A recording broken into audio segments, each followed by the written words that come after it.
The knife glinted in the fluorescent bank lights arcing toward the woman in the $3,000 suit. In that split second, Daniel Hayes, a construction worker with calloused hands and a daughter waiting at home, made a choice that would shatter everything he believed about human worth. The blade meant for CEO Olivia Grant found his flesh instead, but it was her words, not the steel, that would cut deepest. "You shouldn't have touched me," she said as his blood stained the marble floor. "Welcome to a story about heroism, class, and the devastating truth that sometimes saving someone's life isn't enough to earn their respect. I invite you to follow this journey to the end, and comment your city below. I'd love to know how far this story has traveled." The morning started like any other Tuesday for Daniel Hayes. His alarm clock, a decade-old digital relic held together with duct tape, buzzed at 5:47 a.m., 3 minutes before it was supposed to. He'd been meaning to fix that for months, but between double shifts at the construction site and raising Emma alone, fixing broken clocks ranked somewhere below learning origami on his priority list. "Daddy," Emma's voice drifted from the doorway, small and sleepy. She stood there in her favorite pajamas, the ones with the dancing penguins, that were getting too small, but she refused to give up. "Morning sunshine," Daniel whispered, sitting up on the worn mattress that creaked with every movement. "You should be sleeping for another hour." "I heard your clock. It's loud." She patted across the floor in her mismatched socks, one purple, one striped, and climbed onto his lap. At 7 years old, she was getting almost too big for this, but Daniel would never be the one to say so. "Sorry, baby. I'll get a quieter one." Another promise he'd probably break, not from lack of wanting, but from lack of funds. The construction company had been late with paychecks again, third time in 2 months. Emma nestled against his chest, her hair tickling his chin. It smelled like the strawberry shampoo he'd bought on sale, the kind that promised salon quality, but came from the dollar store. "Are you working late again today?" The question hit him in the gut. Always did. "Not tonight, I promise. Just need to stop by the bank after my morning shift, cash my check, and I'll be home in time for dinner. We'll make those turkey dinosaurs you like. With the mashed potato volcano. With the biggest mashed potato volcano you've ever seen. Mount Vesuvius." She giggled at their old joke, the sound worth more than any paycheck. Daniel held her for another minute, memorizing the weight of her, the trust, and how she relaxed against him. These moments were becoming rare as she grew older, and he treasured each one like a miser with gold. After settling Emma back in bed, Daniel went through his morning routine with practiced efficiency. Shower in exactly 4 minutes to save on hot water. Skip breakfast, he'd grab something from the food truck at the construction site. Pack Emma's lunch with the care of a master chef peanut butter sandwich cut diagonally because triangles tasted better than rectangles, apple slices with a little lemon juice to keep them from browning a juice box, and a note on a napkin. Today's said, "You're braver than any superhero. Love, Dad." He drew a little cape on the stick figure. The bathroom mirror showed a man running on fumes. 34 years old, but looking 40, with premature lines carved by worry and weather. His hands were a geography of scars, each one a story of pipes. Fitted beams, lifted concrete poured. He'd been handsome once or so, Melissa had said, back before she decided that motherhood and marriage weren't for her. Back before she left him with a 6-month-old baby and a note that said, "I'm sorry. I can't do this." That was 7 years ago. 7 years of figuring it out as he went along of YouTube tutorials on how to braid hair of missing work, when Emma got sick of choosing between new shoes for her or fixing the car's transmission. 7 years of being both parents' breadwinner and trying to maintain some semblance of dignity in a world that seemed designed to strip it away dollar by dollar. By 6:30, he was in his truck, a 1998 Ford F-150 with 267,000 miles and a driver's door that only opened from the inside. The morning radio droned about traffic and weather, but Daniel's mind was on the bank visit he'd need to make. First National downtown, the one with the marble columns, and the tellers who looked at his work clothes like they carried diseases. But they also had the shortest lines during lunch hour, and time was money he didn't have. The construction site was already buzzing when he arrived. Miami's skyline was transforming glass and steel monuments to progress rising where old buildings once stood. Daniel was part of the crew working on a 40-story luxury condo homes that would sell for more money than he'd see in a lifetime. The irony wasn't lost on him that he was building palaces he'd never enter except through the service entrance.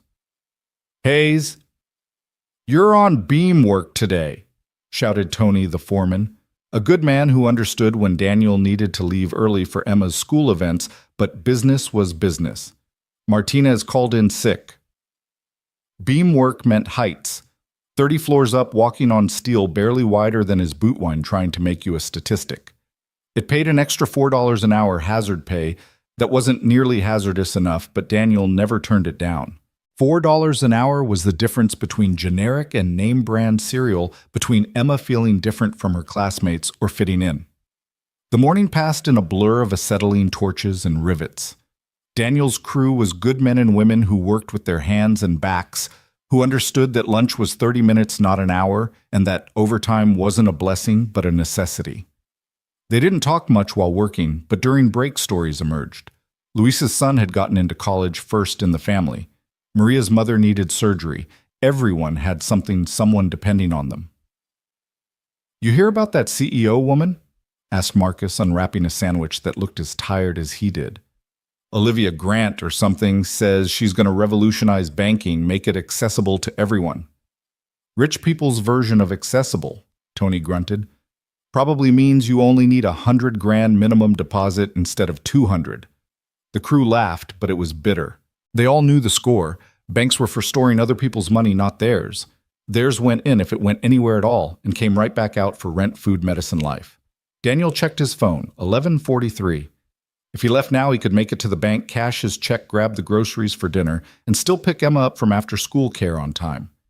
The check in his wallet felt heavy, though it shouldn't. $1,847, after taxes, union dues, and every other deduction they could think of. 2 weeks of sweat strain and vertigo-inducing heights reduced to a piece of paper. "Heading out," he told Tony. "Bank?" "Yeah." "Be careful downtown. Heard there have been some robberies lately. Desperate people doing desperate things." Daniel nodded. Weren't they all desperate in their own ways? The drive downtown took him through Miami's stark contrasts.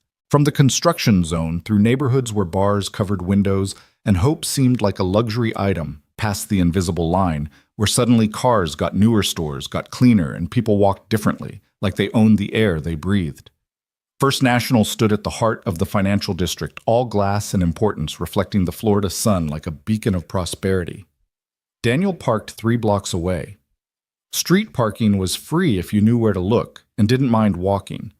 His work boots clicked against pavement that probably cost more per square foot than his monthly rent. People in suits flowed past him, rivers of purposeful movement, their eyes sliding over him like he was just another piece of urban furniture, visible but not worth seeing. The bank's air conditioning hit him like a wall of artificial winter. Everything inside was designed to impress and intimidate: marble floors, polished to mirror brightness, chandeliers that belonged in palaces, tellers behind bulletproof glass that seemed more about keeping the wrong people out than keeping anyone safe. Daniel got in line behind a woman arguing about international wire transfer fees and tried not to think about how the amount she was complaining about could feed Emma for a month. He'd been standing there for maybe 5 minutes, mind-wandering to dinner preparations, when the energy in the room changed. It was subtle at first, a tension like the air before lightning strikes. Daniel's construction site instincts kicked in, the same ones that told him when a beam was about to give or when equipment was about to fail. The revolving door spun, and 3 men entered. Wrong clothes for the setting heavy jackets in Miami heat. Wrong movement, too coordinated, too purposeful. Wrong eyes, scanning, calculating, predatory. Daniel's hand instinctively went to his phone to text the school that he might be late picking up Emma. But there wasn't time. "Everybody down, this is a robbery." The lead man's voice cracked like a whip. He pulled out a pistol, waving it in an arc that made everyone flinch. The other 2 spread out, one producing a sawed-off shotgun from under his coat, the other pulling out a knife that caught the light, like a promise of violence. Screams erupted. The sophisticated veneer of the bank shattered instantly. The woman who'd been arguing about wire transfers dropped to the floor, her designer purse spilling its contents across marble. A young teller, she couldn't have been more than 22, started crying behind her protective glass. "I said down." Daniel dropped to his knees, his mind racing. Emma. He had to survive this for Emma. Stay quiet. Stay invisible. Let them take what they wanted and leave. He'd learned long ago that heroes existed only in the movies and his daughter's bedtime stories. From his position on the floor, he could see the robbers moving with practiced efficiency. This wasn't their first time. The one with the pistol, the leader barked orders at the tellers. The one with the shotgun covered the customers, his weapon sweeping back and forth like a deadly pendulum. The third, the one with the knife, seemed to be the wild card, moving erratically, muttering to himself. "The vault!" the leader shouted. "Open the goddamn vault! I can't." The bank manager, a middle-aged man whose confidence had evaporated, stammered from behind the counter. "It's on a time lock. I don't have access until—" The gunshot was deafening in the enclosed space. The manager screamed, clutching his shoulder where the bullet had grazed him. Blood seeped between his fingers. "Wrong answer. Try again." That's when Daniel noticed her, the woman in the tailored suit. She'd been at one of the bank officers' desks when the robbers entered, probably discussing some loan worth more than Daniel would see in a lifetime. Now she was on the floor like everyone else, but there was something different about her. While others cowered, she was observing, her eyes sharp, calculating. She looked like someone used to being in control, and this loss of it was almost worse than the fear. The knife wielder noticed her too. Maybe it was the expensive suit, the Rolex glinting on her wrist, or just the way she held herself even while prone. He moved toward her with purpose. Well, look at this one. Fancy." Olivia Grant, though Daniel didn't know her name yet, stayed silent, but her jaw clenched. The robber crouched next to her, the knife dancing in his hand. "Bet you've never been on your knees for anyone, have you?" His voice was oil and malice. "Bet you think you're better than everyone here." "Take whatever you want," Olivia said, her voice steady despite the situation. "There's no need for violence." The robber laughed ugly and sharp. "No need, lady. Violence is all we got. It's the only thing that makes people like you notice people like us." He grabbed her by the hair, yanking her up to her knees. She gasped, but didn't cry out. The knife moved to her throat, close enough that Daniel could see her pulse jumping against the blade's edge. "Maybe we take you with us," the robber mused. "Bet your company would pay nice to get their princess back." "Let her go." The words came from Daniel before he could stop them. Every survival instinct screamed at him to shut up, but something deeper, something his father had taught him about standing up when it mattered, pushed the words out. The robber's attention snapped to him. "What did you say? Hard hat?" Daniel slowly raised his hands, showing he was no threat. His heart hammered against his ribs, but his voice stayed level, the same tone he used when talking Emma through nightmares. "I said let her go. You want money? Take money. You don't need to hurt anyone." "Maybe I want to hurt someone. Maybe that's the whole point." The robber released Olivia's hair, shoving her aside as he advanced on Daniel. The knife glinted, catching the light from those ridiculous chandeliers. Daniel had been in fights before, bar scraps in his younger days, confrontations at job sites. But this was different. This was life and death, with Emma's future hanging in the balance. "You want to be a hero construction boy? In your dirty boots? And your minimum wage courage?" Daniel saw the slight shift in weight, the tensing of shoulder muscles. The knife came fast, but construction work had given Daniel reflexes honed by years of dodging falling tools and swinging beams. He twisted the blade, slicing through air where his chest had been. But the robber was already adjusting, bringing the knife around in a backhanded arc. Daniel saw it happening like slow motion, the blade's trajectory, where it would hit the damage it would do. And behind the robber, he saw Olivia Grant trying to crawl away directly in the path of chaos. The math was simple and terrible. If Daniel dodged, the robber would pursue. Olivia would be caught in the middle. If Daniel didn't dodge— "Emma, forgive me," he thought, and stepped into the blade's path. The knife entered just below his ribs, a cold intrusion that became fire instantly. Daniel's grunt of pain was lost in the sudden eruption of shouts and movement. His hands closed on the robber's wrist, keeping the blade from going deeper, from twisting. "You stupid—" Daniel headbutted him. It was graceless, desperate, the kind of move you only saw in street fights, not action movies. The robber's nose exploded in blood, and he staggered back, releasing the knife. It stayed in Daniel's side, a terrible ornament to his sacrifice. Through the pain, Daniel stayed on his feet, staying between the robber and Olivia, between chaos and the other cowering customers. Blood was already soaking his shirt warm and terrifyingly plentiful. "Jake, stop playing and help with the safe." The leader's voice cut through the chaos. The robber Jake apparently wiped blood from his nose, glaring at Daniel with pure hatred. "This isn't over, hero." Sirens were wailing now, growing closer. Someone must have triggered a silent alarm, or maybe someone outside had called 911. The robbers heard it too. "We're leaving now." They moved toward the exit, but Jake turned back, pulling a second knife from his boot. This one was smaller, meant for throwing. His arm cocked back. Daniel saw it aimed not at him but at Olivia, who was helping the injured bank manager, her back turned. No time to warn her, no time for anything but motion. He threw himself forward despite the agony in his side, despite the blood loss making him dizzy. The throwing knife meant for Olivia's back hit his shoulder instead, spinning him around.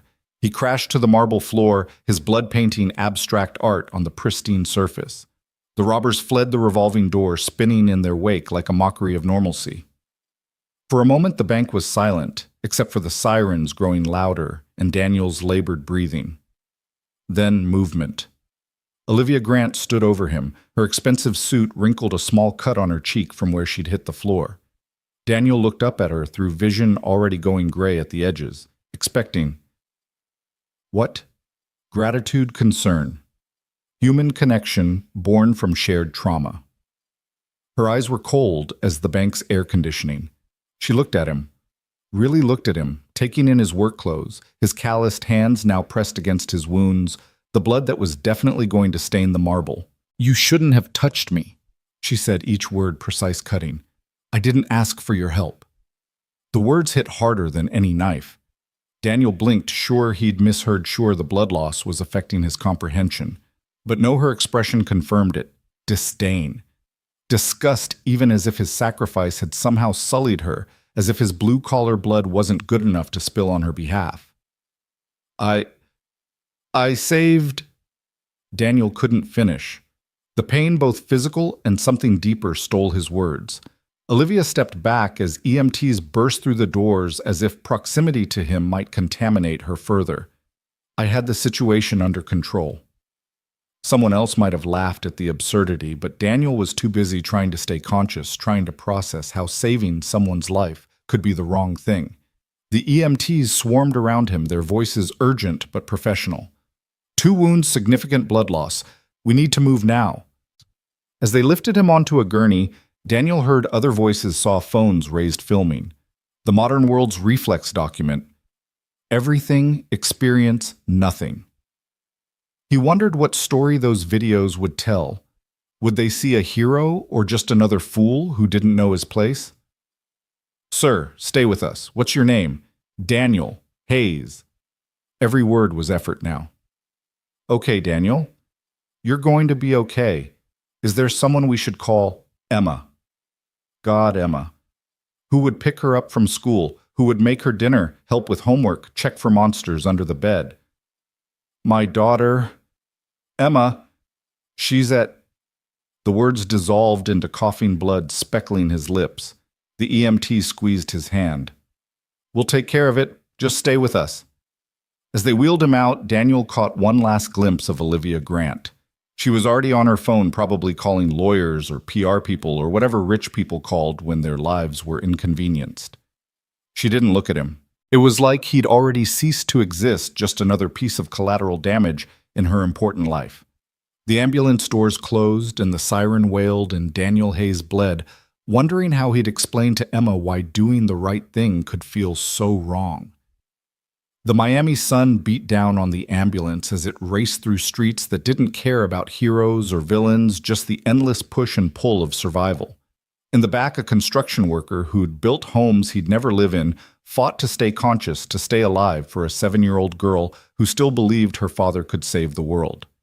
The thing about saving people, Daniel thought as the morphine finally kicked in, is that sometimes they don't want to be saved. Sometimes they'd rather drown than take a hand that doesn't wear the right kind of watch, that doesn't have the right pedigree. Sometimes salvation comes with terms and conditions, fine print, written in blood, and class distinctions. But Emma was waiting. Emma, with her penguin pajamas and her absolute faith that her daddy was brave enough to fight off any monster. For her, he'd be a hero even if the rest of the world saw just another fool who bled on marble floors he had no business walking on. The emergency room was a blur of controlled chaos. Doctors and nurses moved with the precision of people who'd seen too much to be surprised by anything. Daniel was a problem to be solved. Blood to be replaced, wounds to be closed, life to be preserved so they could move on to the next crisis. "He's lucky," he heard someone say. "Half an inch to the left and it would have hit something vital." Lucky. Daniel wanted to laugh but couldn't find the energy. Lucky was winning the lottery, not getting stabbed slightly less fatally than you might have been. Through the haze of medication and medical terminology, one thought remained crystal clear, Emma. Someone needed to pick her up, make her dinner, tell her everything was okay, even when nothing was. "My daughter," he managed to tell a nurse. "Please, someone needs to—" "We've contacted your emergency contact," the nurse assured him. "Mrs. Chen from next door. She's picking Emma up from school." Mrs. Chen, 68 years old, lived on Social Security and the vegetables she grew on her balcony. She'd watched Emma before when Daniel had to work late, always refusing payment, always insisting it was what neighbors did. Another person, the Olivia Grants of the world, would never notice another invisible hero in the economy of survival. Surgery took 3 hours. 3 hours of Emma not knowing where her father was, 3 hours of Daniel's blood being cleaned from bank marble, 3 hours of videos being uploaded to social media with titles like "Hero Construction Worker Saves Bank" and shocking robbery footage, "Man Risks Life for Strangers." When Daniel woke, the sun was setting, painting his hospital room in shades of amber and exhaustion. His side throbbed with each heartbeat. His shoulder screamed when he tried to move, but he was alive. That had to count for something. "Daddy!" The small voice cut through his medication fog better than any stimulant could. Emma stood in the doorway, Mrs. Chen's weathered hand on her shoulder. His daughter's eyes were red from crying, but she was trying to be brave. He could see it in the set of her jaw, the same expression she wore when she skinned her knee, but didn't want to seem like a baby. "Hey, sunshine," Daniel whispered, his throat dry as sandpaper. Emma broke free from Mrs. Chen and ran to his bed, stopping just short of throwing herself at him, remembering his injuries with the careful consideration children showed when they realized their parents were breakable. "Mrs. Chen said you were a hero," she said, her voice small. "She said you saved people." Daniel reached out with his good arm, tucking a strand of hair behind her ear. "I just did what anyone would do." "No," Mrs. Chen interjected, her accent thick with emotion. "Not anyone. Most people, they look away. They protect themselves. You—" She shook her head, unable to finish. Emma climbed carefully onto the bed's edge, her hand finding his. "Were you scared?" "Terrified," Daniel admitted. There was no point lying to her. Emma had lived through enough broken promises from her mother to deserve truth even when it was hard. But you did it anyway. Sometimes, baby, being brave doesn't mean not being scared. It means being scared and doing the right thing anyway. Emma nodded solemnly, processing this information with the seriousness only children could bring to life lessons. Then, because she was still 7 and her world had been shaken, "Are we still having turkey dinosaurs for dinner?" Daniel laughed, then immediately regretted it as pain shot through his side. "Maybe tomorrow night. Tonight might be a hospital jello night." "I can make the dinosaurs," Mrs. Chen offered. "You have in your freezer." "Yes, I take Emma home, make dinner, help with homework." "Mrs. Chen, I can't ask you to—" "You don't ask, I offer. This is what we do, those of us who—" She paused, choosing words carefully in front of Emma. "Those of us who understand what it means to take care of each other." After they left, Emma, with a dozen kisses and promises to be good for Mrs. Chen, Daniel was alone with the steady beep of monitors and the muted sounds of hospital life beyond his door. He reached for the remote, flipping to the local news. His face filled the screen. It was surreal seeing himself from the bank's security cameras. The footage was grainy but clear enough to show the moment of impact his body taking the knife meant for Olivia Grant. The news anchor spoke in the grave tones reserved for stories that walk the line between tragedy and triumph. The hero construction worker has been identified as Daniel Hayes, a single father from Coral Gables. Sources say he acted without hesitation, saving several customers, including prominent CEO Olivia Grant, founder of Grant Financial Systems. They showed a photo of Olivia, professional headshot, perfect all confidence and capability. The anchor continued. Ms. Grant was unavailable for comment, but her company released a statement thanking law enforcement for their quick response. No mention of Daniel in her statement. No acknowledgement of the man who'd bled for her. It was as if he'd been edited from his own story. The news moved on to other stories, a corruption scandal, a feel-good piece about a dog rescue, but Daniel couldn't stop thinking about those words, "You shouldn't have touched me." A knock on the door interrupted his brooding. A man entered, expensive suit, expensive haircut, expensive everything. He looked like he'd rather be anywhere else. "Mr. Hayes, I'm Richard Thornton, legal counsel for Grant Financial Systems. If you're here to make sure I don't sue, you can save your breath. I don't want anything from her." Thornton's expression didn't change, but something flickered in his eyes. Surprise, maybe, or respect. "Actually, I'm here to deliver this." He placed an envelope on the bedside table. "Miss Grant wanted to ensure your medical expenses were covered." "I have insurance." "Nevertheless." Thornton moved toward the door, then paused. "For what it's worth, Mr. Hayes, what you did today was extraordinary. Funny, your boss seemed to think it was an inconvenience." Thornton's professional mask slipped slightly. "Ms. Grant is complicated. She's worked very hard to get where she is, and she's not comfortable with owing anyone anything." "She doesn't owe me anything." "No," Thornton agreed quietly. "But she owes you everything. Some people just don't know how to carry that weight." After he left, Daniel opened the envelope, a check for $50,000 and a brief note, "For your troubles. OG." For your troubles. Like he'd helped her carry groceries, not taken 2 knives meant for her. Daniel looked at the check for a long moment. $50,000. Enough to fix everything broken in his life. New truck. Better apartment college fund for Emma. All he had to do was cash it, except that this was how the world worked. Some people bled, others wrote checks, and everyone pretended it was equal. He was still staring at it when the door opened again. This time, it was unexpected. A young woman with a press badge and tired eyes that suggested she'd been chasing stories all day. "Mr. Hayes, I'm Sarah Martinez from the Miami Herald. I was wondering if you'd be willing to talk about what happened today." "There's nothing to talk about." "I disagree." She pulled up a chair without invitation, the gesture somehow not presumptuous but necessary. "I've covered a lot of these stories. Usually the hero narrative is clean, simple. But there's something different here. Something about the way Olivia Grant left that bank, the way she's avoiding questions." Daniel said nothing. Sarah leaned forward. "I talked to witnesses. Several of them heard what she said to you." "It doesn't matter what she said." "Doesn't it? You saved her life and she treated you like I was the help who'd overstepped." Daniel's voice was bitter now. "Like my blood on the floor was an embarrassment to her." Sarah pulled out her phone, showed him a video. It was shaky, filmed by someone hiding behind a counter, but the audio was clear. His sacrifice, her dismissal, all captured in digital clarity. "This is already going viral," Sarah said. "People are angry. They want to know why Olivia Grant's first instinct was to insult the man who saved her life. And you want me to what? Give you a quote, fuel the fire. I want you to tell your story, the real story, not the sanitized version her PR team is trying to spin." Daniel thought about Emma, about what lessons he wanted her to learn from this, about whether truth was worth more than a check that could change their lives.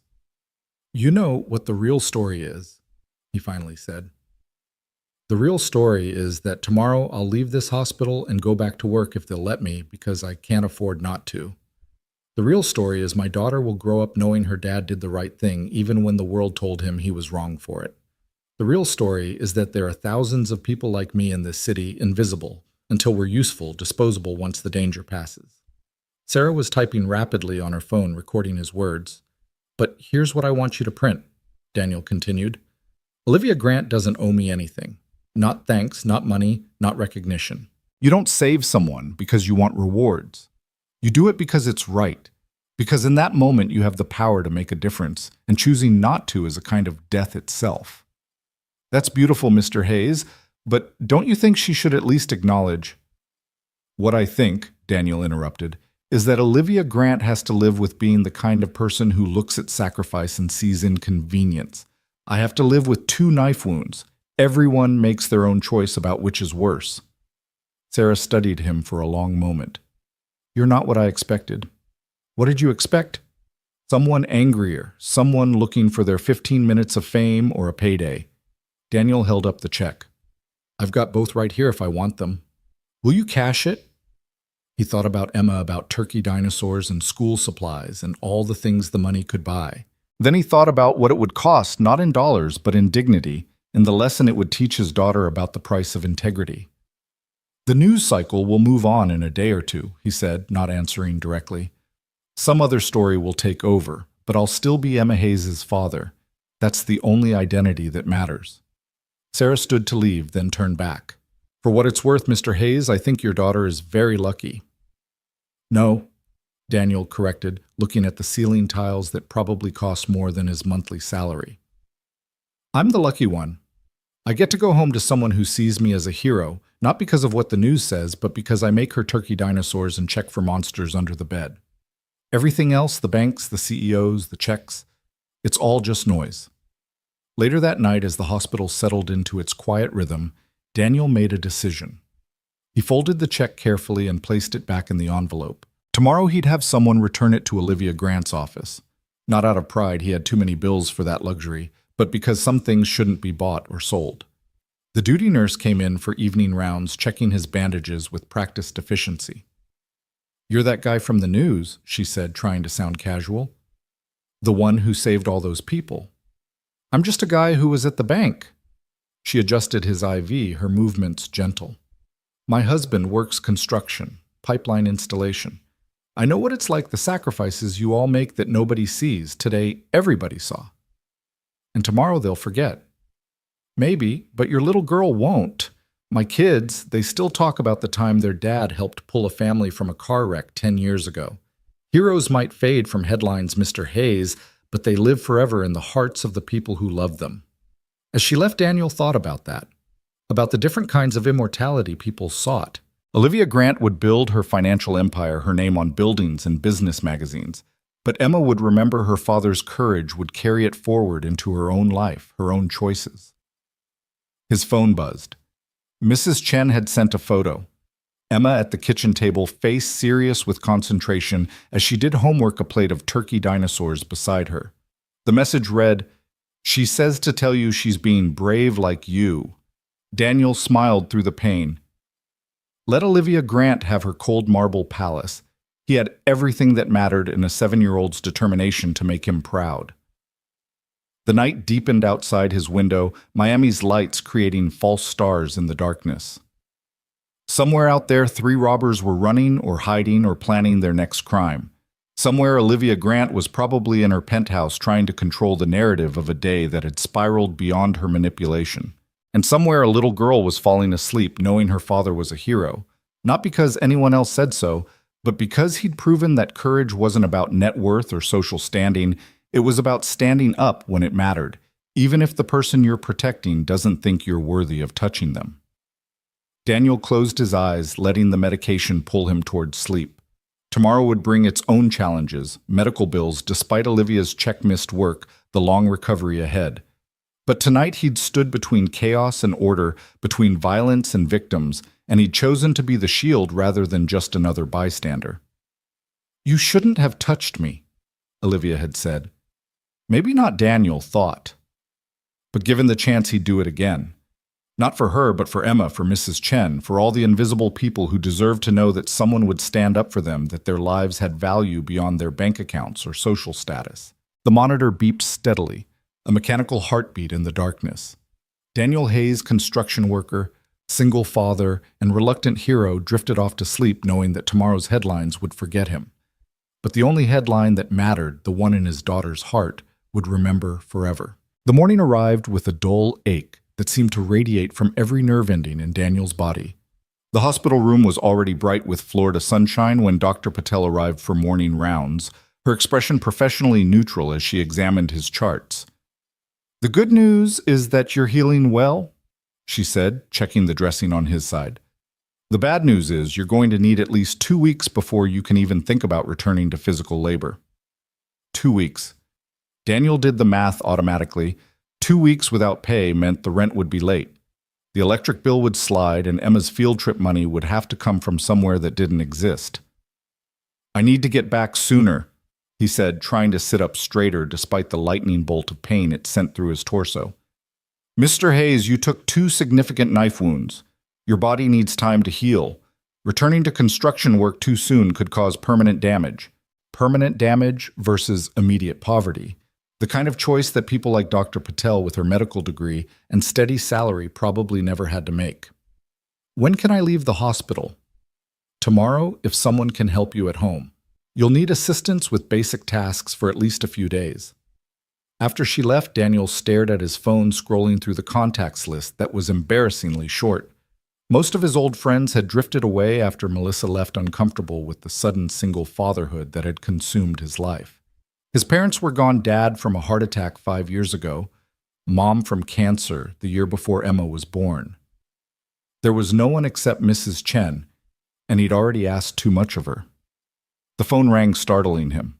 The number was unfamiliar. "Mr. Hayes, this is Patricia Winters from Channel 7 News. We'd love to have you on our morning show to talk about your heroic actions." Daniel hung up. The phone immediately rang again. Different number, same request. Then another, and another. By the 10th call, he turned the phone off entirely. The door opened and Tony walked in, still in his work clothes, concrete dust in his hair. "Jesus, Danny," his foreman said, taking in the bandages and IV lines. "When they said you were in the hospital, I thought maybe you'd fallen off scaffolding or something. Not this." "Yeah, well, I always was an overachiever." Tony pulled up a chair, his weathered face serious. The crew took up a collection. He placed an envelope on the bedside table. "It's not much, but it should help with the bills while you're out." Daniel's throat tightened. "Tony, they can't afford—" "Nobody can afford anything, Danny. That's why we look out for each other." Tony's voice was gruff with emotion he was trying to hide. "Besides, Luis says you're a hero now. Says his kids saw you on TikTok." "I'm not a hero. You just saved a bunch of rich folks who probably never gave you a second thought before yesterday." Tony's expression darkened. "I saw what that Grant woman said to you. Maria showed me the video. It doesn't matter." "Like hell it doesn't." Tony stood pacing to the window. "You know what pisses me off most? Tomorrow she'll still be rich. Tomorrow, we'll still be building towers we'll never live in. Tomorrow, nothing changes except you got 2 holes in you and she gets to pretend you don't exist." "I didn't do it for her." "I know you didn't. That's what makes you better than all of them." Tony turned back from the window. "The job will be there when you're ready. Don't come back too soon. We need you whole, not trying to be some tough guy who works through the pain." After Tony left, Daniel opened the envelope. $340 in small bills, 20s, 10s, 5s.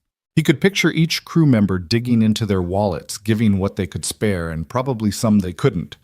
It was more meaningful than Olivia Grant's $50,000 check could ever be.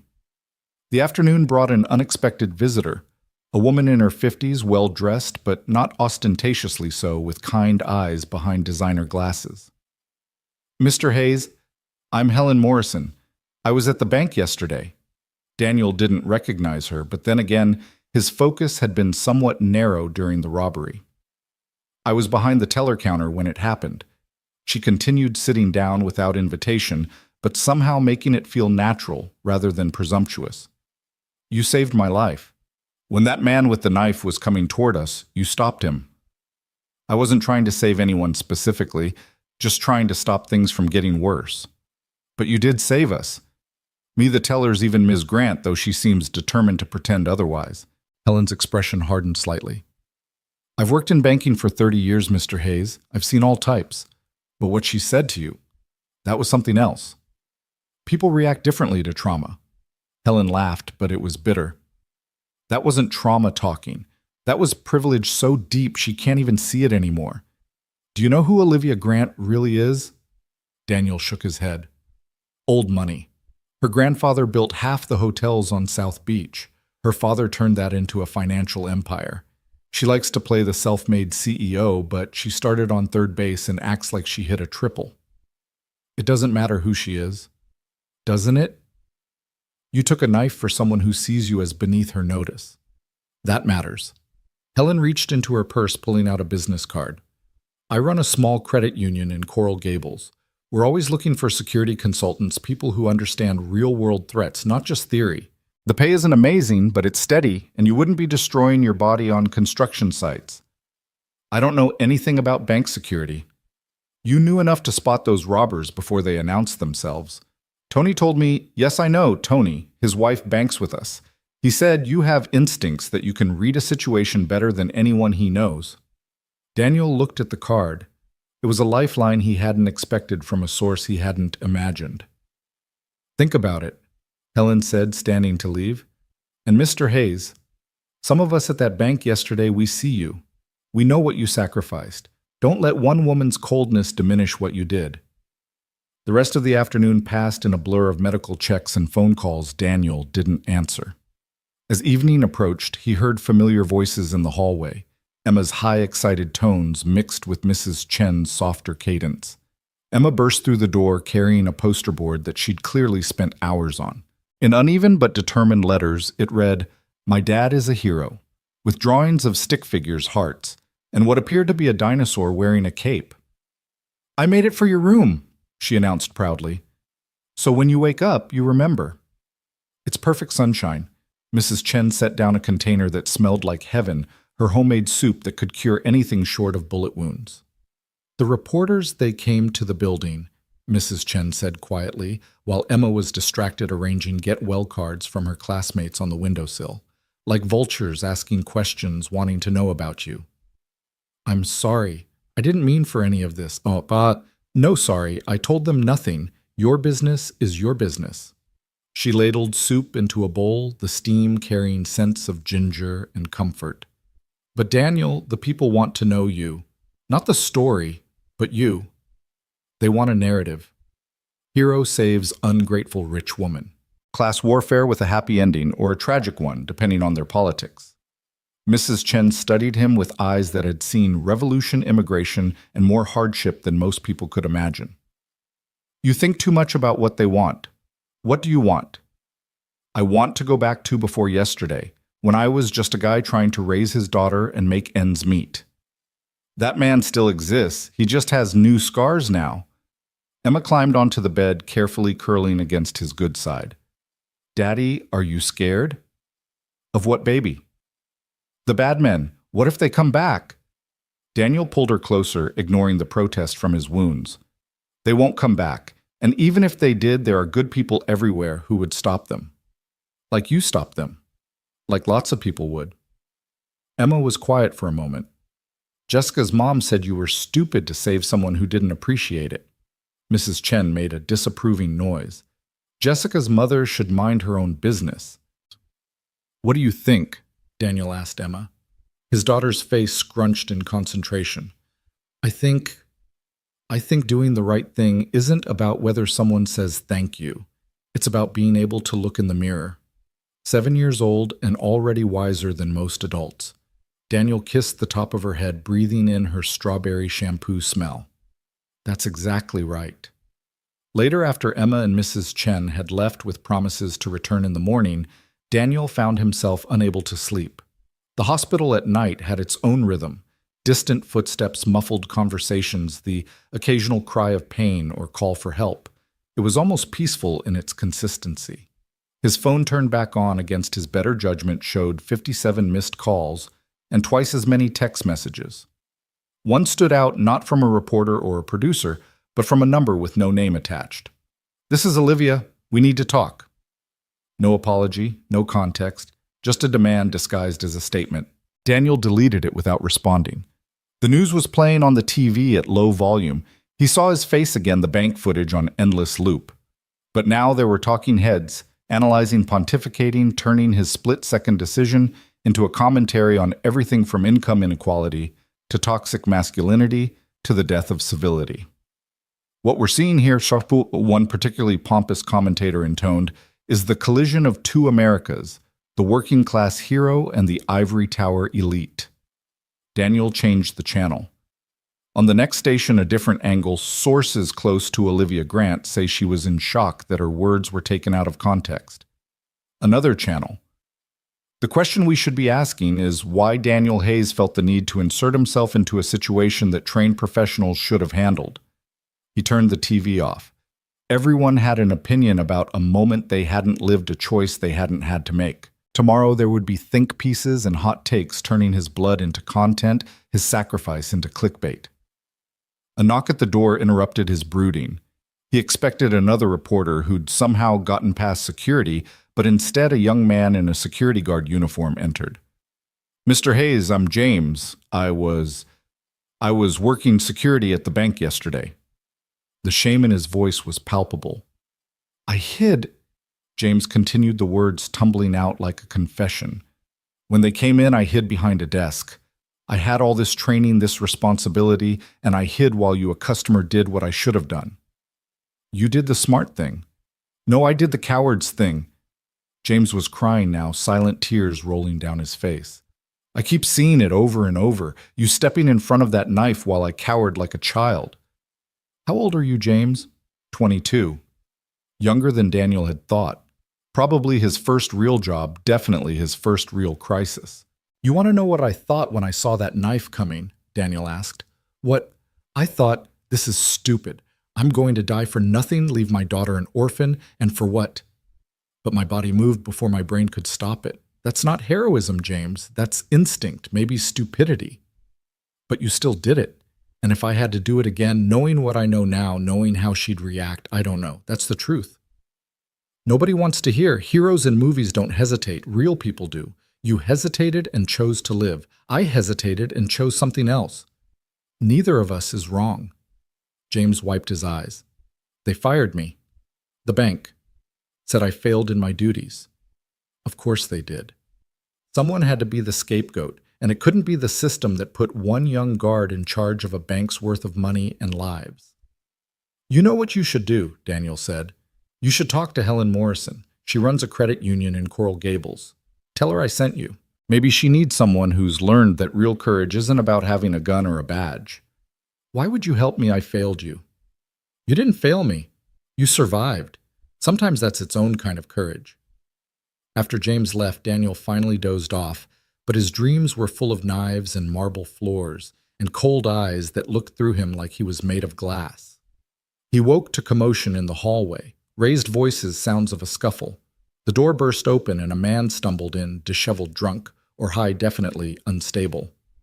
"You're him," the man said, pointing an unsteady finger. "The hero, the one all over the news." Daniel's hand moved to the call button, but the man wasn't threatening, just lost. "My son died in Afghanistan," the man continued, swaying slightly. "Saved 3 guys in his unit? You know what he got. A medal his mother can't look at, and a grave I visit drunk because sober hurts too much." "I'm sorry for your loss. But you saved some rich bitch who spits on you and everyone cares. Everyone's talking about it. Where were the cameras when my boy died? Where were the think pieces about his sacrifice?" Security arrived 2 guards who handled the man gently but firmly. "It's okay," Daniel told them. "He's not causing trouble." "My son was worth 100 of her, so," the man said as they led him away.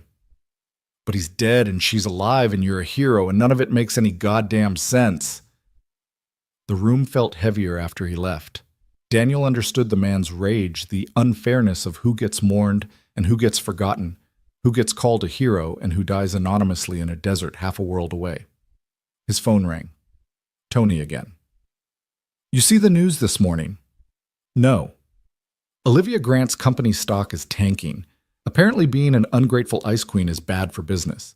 Shareholders are calling for her to step down." Daniel felt no satisfaction at the news.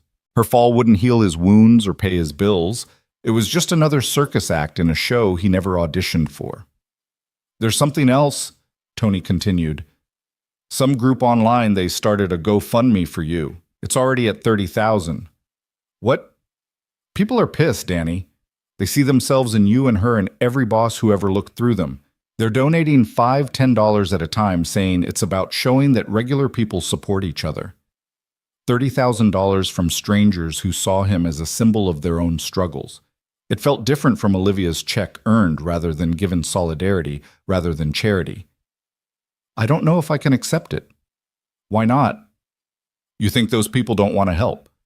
You think their $5 means less than her $50,000. It wasn't about the amount. It was about what accepting it meant, becoming forever the man who got stabbed and disrespected, turning his worst day into his identity. I need to think about it. Well, don't think too long. Emma deserves a dad who can accept help as easily as he gives it. After Tony hung up, Daniel lay back staring at the ceiling. Through his window, Miami churned on indifferent to individual dramas. The sun was rising higher, painting the city in shades of gold and possibility.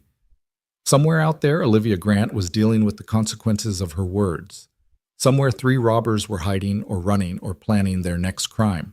Somewhere Emma was getting ready for school, probably wearing the outfit she'd picked out the night before, the one that made her feel brave. A nurse came in to check his vitals. She was new, someone he hadn't seen before. "Oh my goodness," she said, recognizing him. "You're the hero from the bank." "I'm just Daniel." "My daughter's class is talking about you. Her teacher is using what happened as a lesson about standing up for others. And what lesson is she teaching about what happens after you stand up?" The nurse paused in her work. "That sometimes doing the right thing hurts, but that doesn't make it less right." "Does she teach them about the medical bills? The missed work? The people who think you should have minded your own business?" "No," the nurse admitted. "But maybe she should. Maybe kids need to know that heroes pay prices that don't make the news." Daniel thought about Emma's poster, "My Dad is a Hero." She didn't need to know about prices, not yet. Let her believe a little longer that good deeds were their own reward, that courage was always recognized, that the world was fair enough to honor sacrifice. The phone rang again. This time it was a number he recognized, Emma's school. "Mr. Hayes, this is Principal Rodriguez. I'm calling to check on you and to let you know we've arranged for Emma to have lunch provided free for the rest of the year. The PTA insisted." "That's not necessary." "Mr. Hayes, with all due respect, shut up and let people help you. You've shown our children what courage looks like. Let us show them what community looks like." Community. The word sat strange in his mouth, foreign, after years of self-reliance born from necessity. But maybe that was changing. Maybe getting stabbed in a bank was the price of admission to something he hadn't known he was missing. "Thank you," he managed. "There's one more thing. Channel 12 wants to film Emma's class talking about heroes, real ones, not comic book characters. They want to feature you. I told them I'd ask, but that your privacy comes first." "No filming, Emma." "I thought you'd say that." "Good. She's a special kid, Mr. Hayes. She told her class this morning that heroes don't do things for cameras. They do them because someone has to." After the principal hung up, Daniel felt the exhaustion settling into his bones. Not just physical, though. That was there a deep ache that painkillers couldn't quite reach, but emotional. He'd spent his entire adult life trying to be invisible, to move through the world without causing ripples. Now he was the stone thrown into the pond, and the ripples were spreading beyond his control. His phone buzzed with another text from the unknown number he now knew was Olivia. "The offer stands. We need to talk.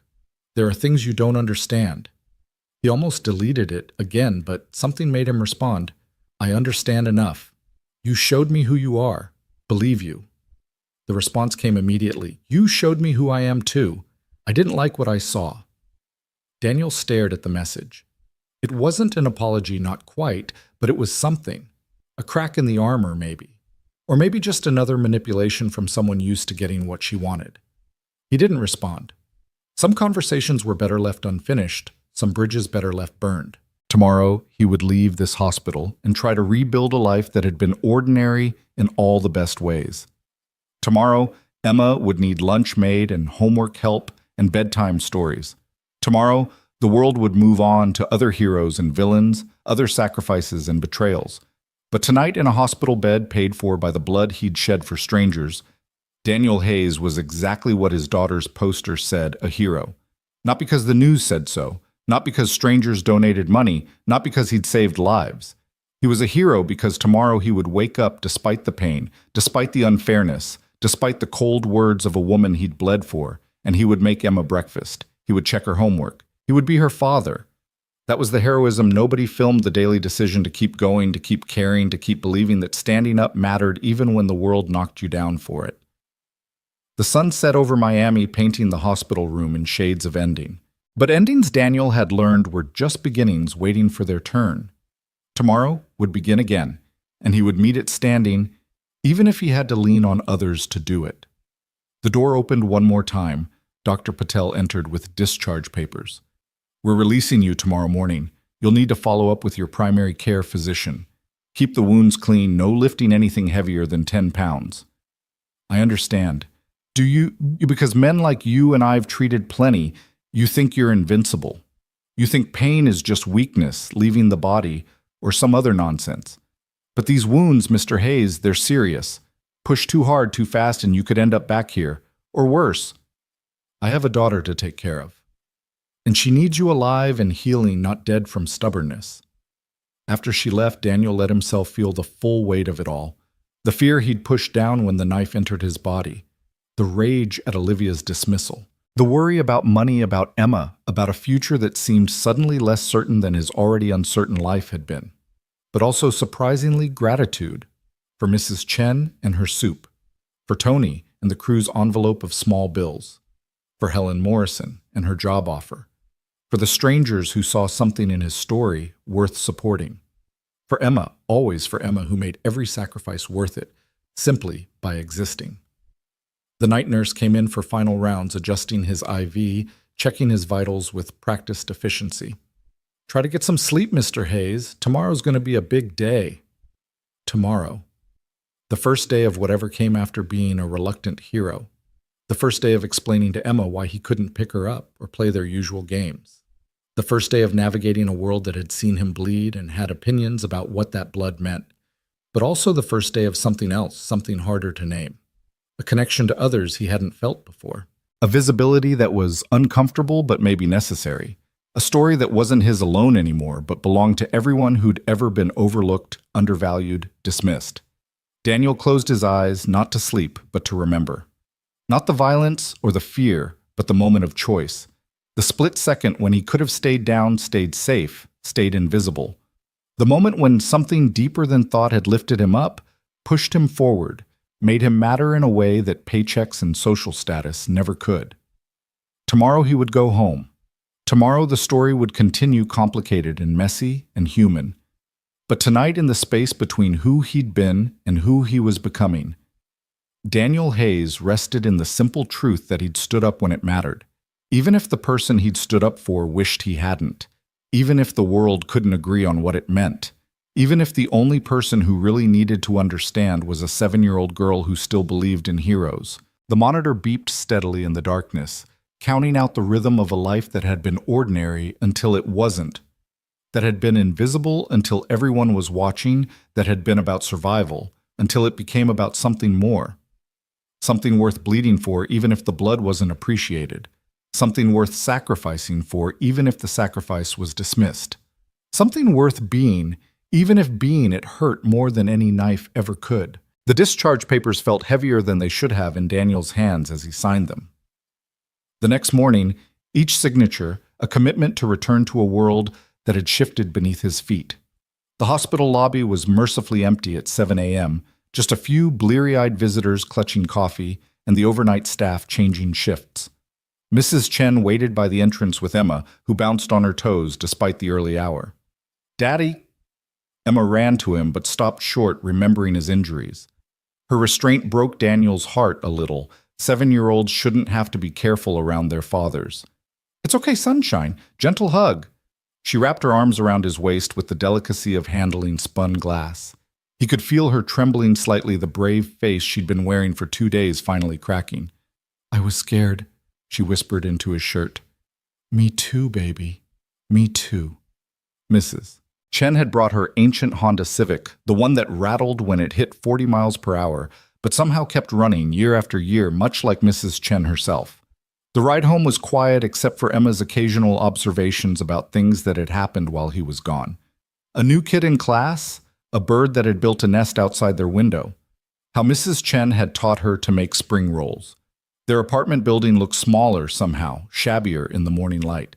Daniel had never noticed how the paint peeled around the entrance or how the security door hung slightly crooked. Maybe nearly dying gave you new eyes for the life you'd been living. Mr. Hayes? Mr. Hayes?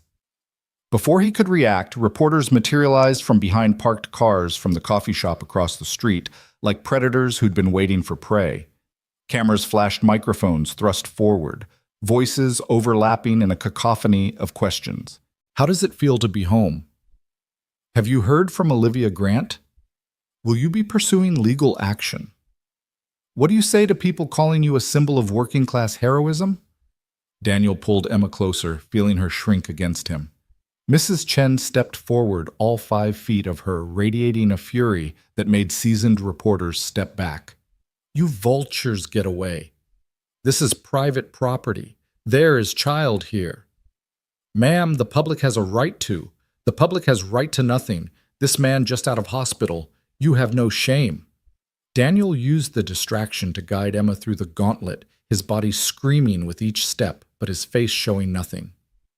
Inside the building's dim hallway, he could finally breathe. Are those people going to stay here? Emma asked, peering through the small window in the door. Not for long, baby. We're not that interesting. But even as he said it, Daniel wondered if it was true. The story had taken on a life of its own, becoming about more than just a bank robbery. It had become a mirror that showed people things they didn't want to see about their society, their values themselves. The apartment felt like a sanctuary after the chaos outside. Everything exactly as he'd left it 3 days ago. Emma's cereal bowl in the sink, his work boots by the door, the stack of overdue bills on the counter he'd meant to deal with after cashing his check. I'll make tea, Mrs. Chen announced, moving to the kitchen with the confidence of someone who knew where everything was. She'd been in their lives long enough to be family the grandmother Emma had never had. Daniel lowered himself onto the couch, the movement sending sharp reminders of his wounds through his body. Emma curled up beside him, careful not to lean on his injured side. Daddy, why did that lady say that mean thing to you? He'd known this question was coming, had been dreading it. How did you explain to a 7-year-old that sometimes people could be cruel even when you saved their life? That class and money could build walls higher than any physical barrier. Sometimes sunshine when people are scared or confused, they say things they don't mean. But you saved her. I did. And she wasn't happy. I think she didn't know how to be happy about it. Sometimes when someone helps us, it makes us feel like we couldn't help ourselves. And for some people, that's a hard feeling. Emma considered this with the seriousness she brought to all difficult questions. That's stupid. Despite everything, Daniel laughed. Yeah, baby, it kind of is. Mrs. Chen returned with tea and the morning paper. Daniel's face stared back from the front page beneath the headline, Hero or Victim, the Man Who Saved the Ungrateful Rich. You don't read that garbage, Mrs. Chen said, but it was too late. Daniel had already seen the editorial, the opinion pieces, his life dissected by people who'd never met him. His phone rang. Tony. Danny, you see outside your building? It's a circus. You want me to come over, help clear them out? No, but thanks. How's the site? Forget the site. You need to see something. Channel 7 right now. Daniel reached for the remote, flipping to the local news. His blood went cold. Olivia Grant filled the screen, sitting in what looked like a professionally lit studio, her appearance immaculate as always. But something was different. The cold perfection had cracks in it, shadows under her eyes that makeup couldn't quite hide, a tension in her shoulders that her expensive jacket couldn't disguise. And that's why I'm here today, she was saying, to set the record straight about what happened at First National Bank. The interviewer, a woman with perfectly styled hair and an expression of practiced sympathy, leaned forward. Ms. Grant, the video clearly shows you telling Mr. Hayes, and I quote, "You shouldn't have touched me. How do you explain that?" Olivia's jaw tightened almost imperceptibly. I was in shock. I had just witnessed violence I'd never experienced before. My words came out wrong. But Mr. Hayes had just saved your life. I'm aware of that. And yet your first instinct was to... My first instinct was to maintain control in a situation where I had none. Olivia's voice sharpened. I'm not proud of what I said, but I also won't pretend that Daniel Hayes and I exist in the same world. He made a choice to intervene, a brave choice, but it wasn't his responsibility to save me. Daniel felt Emma tense beside him. She's still being mean, his daughter said. On screen, the interviewer pressed on. Some would say you owe him more than the statement your company released. I offered him compensation, which he refused. Something flickered across Olivia's face, surprise, confusion. It was gone too quickly to tell. That's his choice, she said, just as intervening was his choice. Ms. Grant, the public reaction has been severe. Your company's stock has dropped 12%. There are calls for your resignation. Do you think this response is fair? Fair. Olivia laughed, but there was no humor in it. Nothing about this situation is fair. It's not fair that 3 men decided to rob a bank. It's not fair that Mr. Hayes felt compelled to risk his life. It's not fair that my reaction in a moment of trauma is being used to define my entire character. So you're saying you're the victim here? I'm saying we're all victims of different things. Mr. Hayes is a victim of violence. I'm a victim of expectations that I should perform gratitude in a specific way to satisfy public bloodlust. Daniel turned off the TV. He'd heard enough. She's not very good at saying sorry, Emma observed. No, baby. She's not. The phone rang again.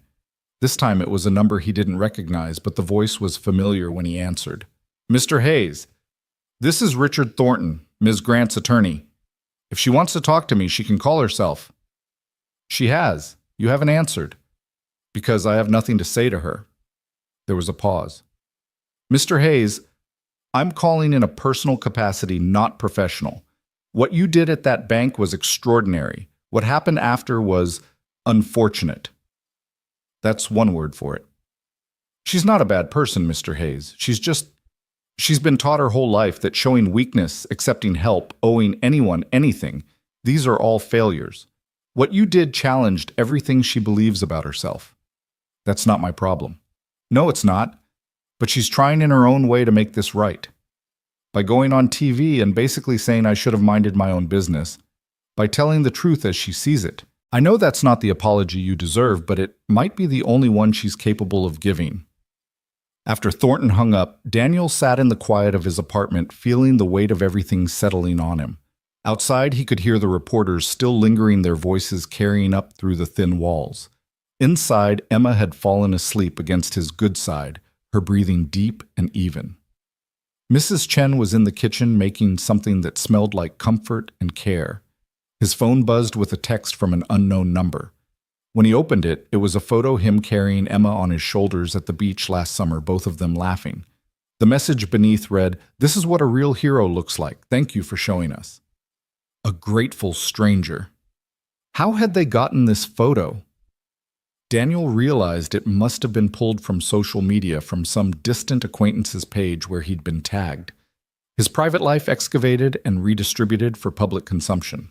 Another text, this one from Helen Morrison. Job offer still stands. Start whenever you're ready. No pressure. A knock at the door made him tense. Mrs. Chen looked through the peephole, then opened it to reveal not a reporter, but James, the young security guard from the bank. Mr. Hayes, I'm sorry to bother you. I wanted to give you this. He handed Daniel an envelope, then fled before Daniel could respond. Inside was a handwritten letter, Mr. Hayes. I took your advice and went to see Mrs. Morrison. She hired me on the spot, said anyone you vouched for was good enough for her. I wanted you to know that your kindness to me after I failed you so badly changed everything. My parents were going to kick me out for losing my job. Now I have a new one, a better one with people who understand that courage isn't just about the moment of crisis, but about what comes after. Thank you for seeing me as more than my worst moment. James.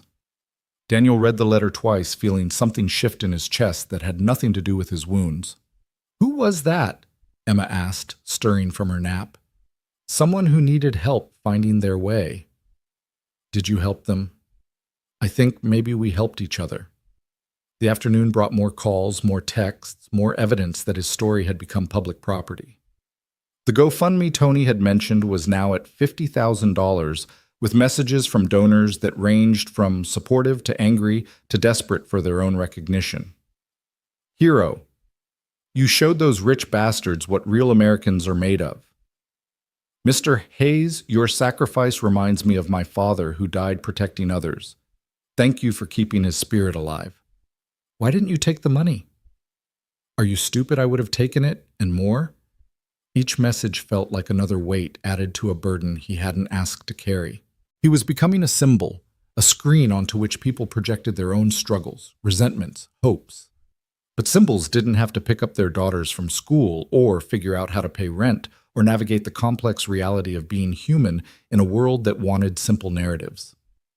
Emma had returned to her room to play, giving Daniel a moment alone with his thoughts. He pulled out the check Olivia had sent, $50,000 still folded in his wallet. It would solve so many problems. Emma could have new clothes that fit, could join the soccer team she'd been wanting to try, could have a college fund that consisted of more than good intentions. But cashing it felt like accepting her version of events that what had happened was a transaction. His blood for her money, everything reduced to its cash value. His phone rang. This time it was his supervisor from the construction site. Hayes, I hate to do this, but I got a call from corporate. They're concerned about liability, you working while injured. They want a full medical clearance before you can come back, and even then, the supervisor trailed off. They're firing me. They're calling it temporary leave without pay, but yeah, I'm sorry, Danny. I fought for you, but they're scared of lawsuits, bad publicity, the whole mess. Daniel hung up without saying goodbye. The construction job had never been much hard labor for modest pay, but it had been steady, reliable. Now even that was gone collateral damage from his moment of heroism. Mrs. Chen emerged from the kitchen with a plate of sandwiches, took one look at his face, and sat down beside him. More bad news. Lost my job. She made a clicking sound with her tongue that conveyed more than words could. You save people and the world punishes you. Maybe that's just how it works. No. Her voice was fierce. That's how we let it work. There's difference. Before he could respond, there was another knock at the door. This time it was several people neighbors Daniel barely knew by name, people he'd passed in the hallway for years without more than a nod.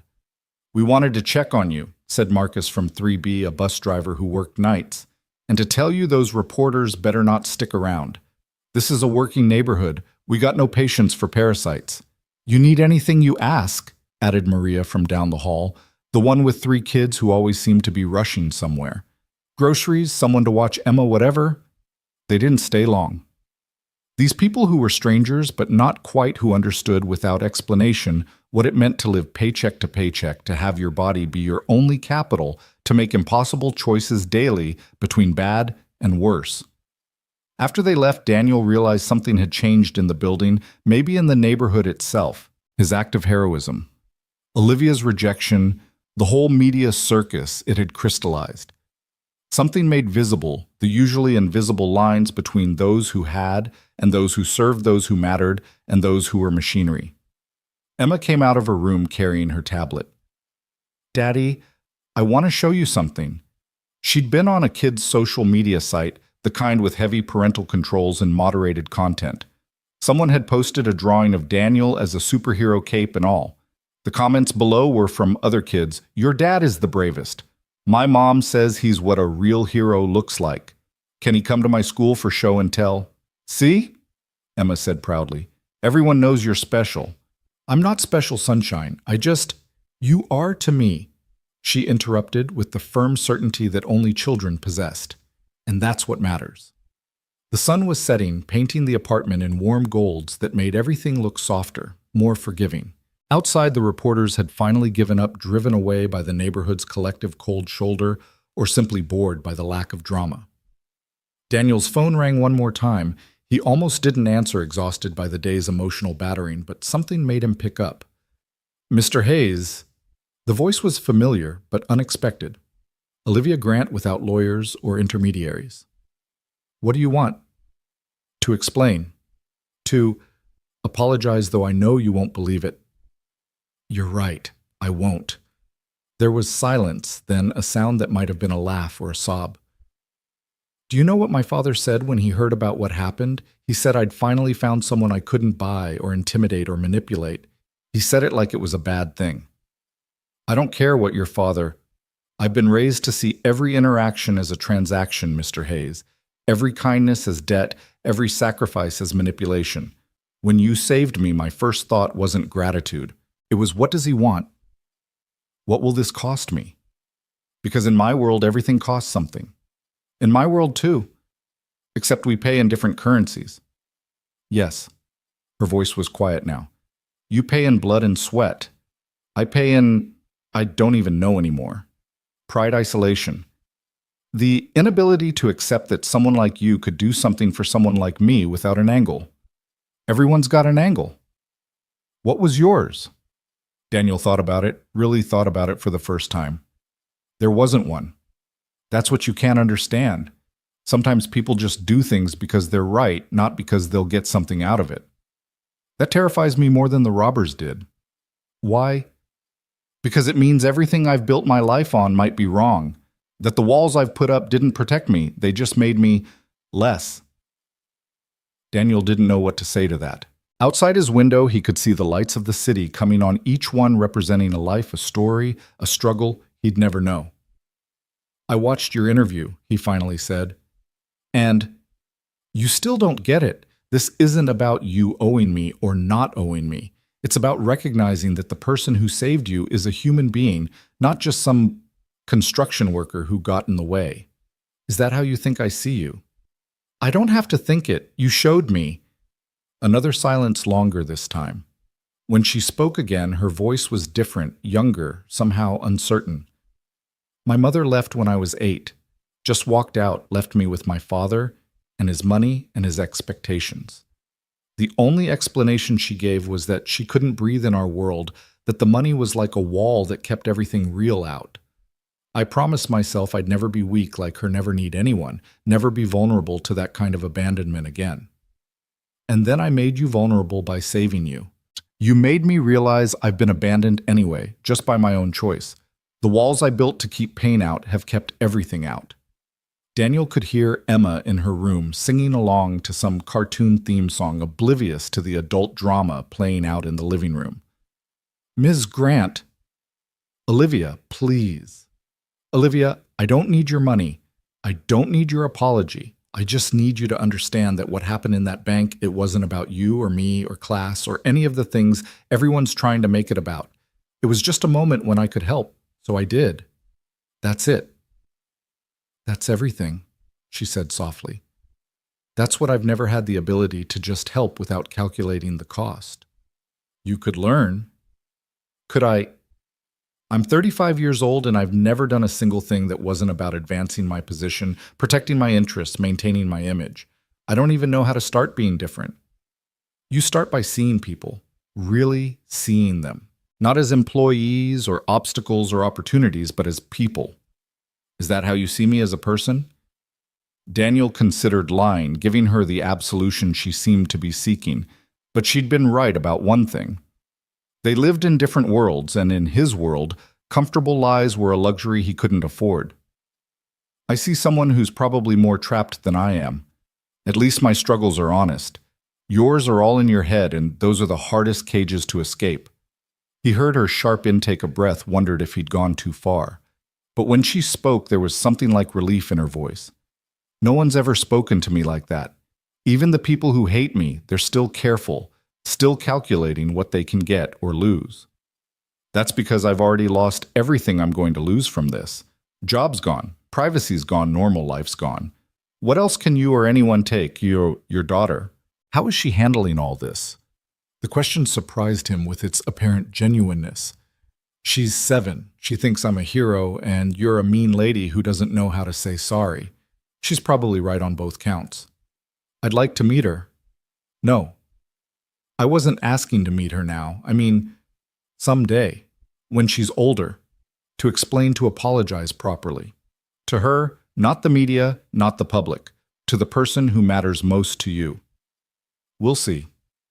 That's more than I deserve. They sat in their respective silences, connected by phone lines and shared trauma, but separated by everything else. Finally, Olivia spoke again. The check I sent. Will you cash it? No. The GoFundMe, then. You'll accept that. I don't know, probably. It's different. Because it's from people like you. Because it's from people who understand what it costs to stand up when everyone else stays down. I want to contribute to it. Don't. It would change what it means. Yet everything I do changes what things mean. That's part of my curse, Mr. Hayes. My money makes everything transactional even when I don't want it to be. Emma appeared in the doorway, rubbing her eyes. Daddy, is it dinner time? I have to go, Daniel told Olivia. Of course, Mr. Hayes. Daniel, thank you. Not for saving me, although that too, but for this conversation. For treating me like a person capable of growth instead of a monster beyond redemption. Everyone's capable of growth. The question is whether they want it enough to change. Do you think I do? I think you called me yourself instead of having your lawyer do it. That's a start. After he hung up, Daniel focused on the immediate, the real, the manageable. Making dinner for Emma mac and cheese with cut-up hot dogs a feast in their small kingdom. Helping her with homework, her tongue poking out in concentration as she worked through basic multiplication. Bath time, story time, the ritual of normalcy that made life bearable. As he tucked her in, Emma grabbed his hand. Daddy, are you going to be okay? Of course, sunshine. Why do you ask? You look sad even when you're smiling. Out of the mouths of babes, Daniel thought. Sometimes grown-ups have complicated feelings, baby. Happy and sad mixed together. Like when Mom left. The question hit him unexpectedly. Emma rarely mentioned Melissa anymore. Yeah, a little like that. But you stayed. I'll always stay, even if someone tries to hurt you again. Especially then. She seemed satisfied with this answer, settling into her pillow with the complete trust that only children could manage. Daniel stayed until her breathing deepened into sleep, watching her face in the nightlight's glow, seeing Melissa's features softened by his own creating something entirely unique and precious. Back in the living room, he sat in the dark, not bothering with lights. His side ached, his shoulder throbbed, and his future was a black hole of uncertainty. But Emma was safe asleep in her bed with her penguin pajamas and her absolute faith that tomorrow would come and her father would be there to meet it. His phone lit up with another message. This time it was from Helen Morrison. Saw the news. Offer still stands. Start when you're ready. We take care of our own. Our own. The phrase resonated with something deep in Daniel's chest. Maybe that was what all this had really revealed, not the divide between rich and poor, though that was real enough, but the existence of another kind of wealth. The wealth of connection, of community, of people who saw you as more than your use value. He thought about Olivia Grant in what he imagined was a pristine penthouse somewhere, surrounded by luxury, but fundamentally alone, trying to understand why someone would bleed for a stranger. He thought about the robbers wherever they were, probably planning their next desperate grab at something they'd never really have. He thought about James starting over with a second chance he hadn't expected. He thought about all the invisible people in the city, the ones who cleaned the offices and fixed the pipes and raised the children and kept the world turning without recognition or reward. Tomorrow he would have to make decisions.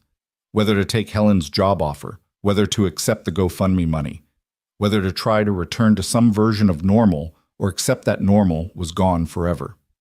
But tonight he sat in the dark with his wounds and his worries, knowing that in the end the only judgment that mattered was Emma's. And in her eyes, he was exactly what he'd always been, her father, her protector, her hero. Not because he'd saved a CEO who didn't want saving, not because strangers on the internet had opinions about his choices, but because tomorrow morning he would get up despite the pain and make her breakfast. He would walk her to school even if reporters followed. He would continue the quiet heroism of parenthood that no one filmed, no one celebrated, but that mattered more than all the rest. The city hummed outside his window, indifferent and eternal. Somewhere, Olivia Grant was learning what it meant to owe something that couldn't be repaid with money. Somewhere people were watching videos of his sacrifice and arguing about what it meant. But here in a small apartment with walls that needed painting and floors that creaked, Daniel Hayes sat with his truth. That sometimes you stand up not because you're brave or stupid or heroic, but because in that moment standing is the only thing that makes sense. Even if the person you stand for doesn't understand, even if it costs you everything, even if the only reward is knowing you are exactly who your daughter believes you to be. The darkness was complete now, but not oppressive. It felt like a blanket, like protection, like the space between one day and the next where anything could be possible.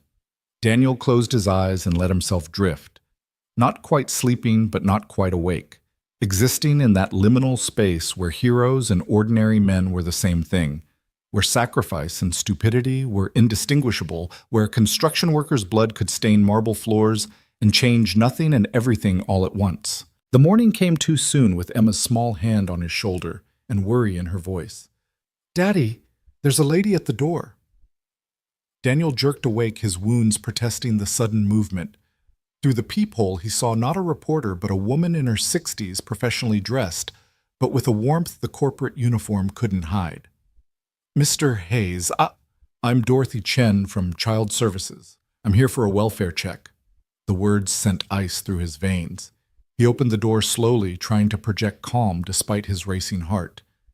"May I come in?" "This is routine given the recent events and your injuries."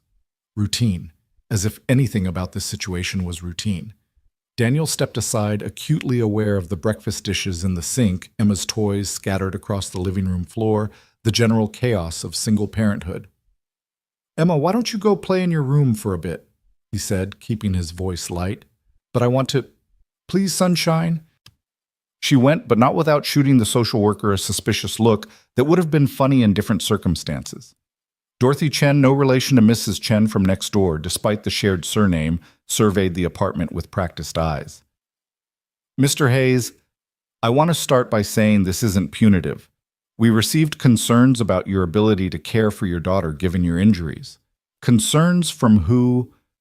I'm not at liberty to say, but given the media attention, it could have been anyone." She pulled out a tablet, began making notes. "How are you managing daily tasks?" "Cooking, cleaning, getting Emma to school." "I'm managing fine." "Are you Mr. Hayes? You were stabbed twice 3 days ago. You lost your job. You have no family support system according to our records." Each statement felt like an accusation, though her tone remained neutral. "I have neighbors who help. Mrs. Chen next door, she's like family. But not actual family. And elderly herself, according to our information." Daniel felt the walls closing in. After everything, was he going to lose Emma too? The thought made him dizzy with panic. "My daughter is safe, loved, and cared for. That's what matters." "Of course. But we have to consider the full picture. Your financial situation, for instance." "I have job prospects. Helen Morrison at Coral Gables Credit Union offered me a position." Dorothy made a note. "When would that start?" "As soon as I'm physically able." "Which, according to your medical records, could be weeks." She looked up from her tablet, and her professional mask slipped slightly. "Mr. Hayes, I'm not here to take your daughter, but I need to document that she's being properly cared for, that you have a plan." "My plan is the same as it's always been. Work hard, provide for my daughter, be there for her. Nothing about that has changed. Except your ability to work, your physical condition, the circus outside your door." Before Daniel could respond, Emma appeared in the doorway, her face set in determination.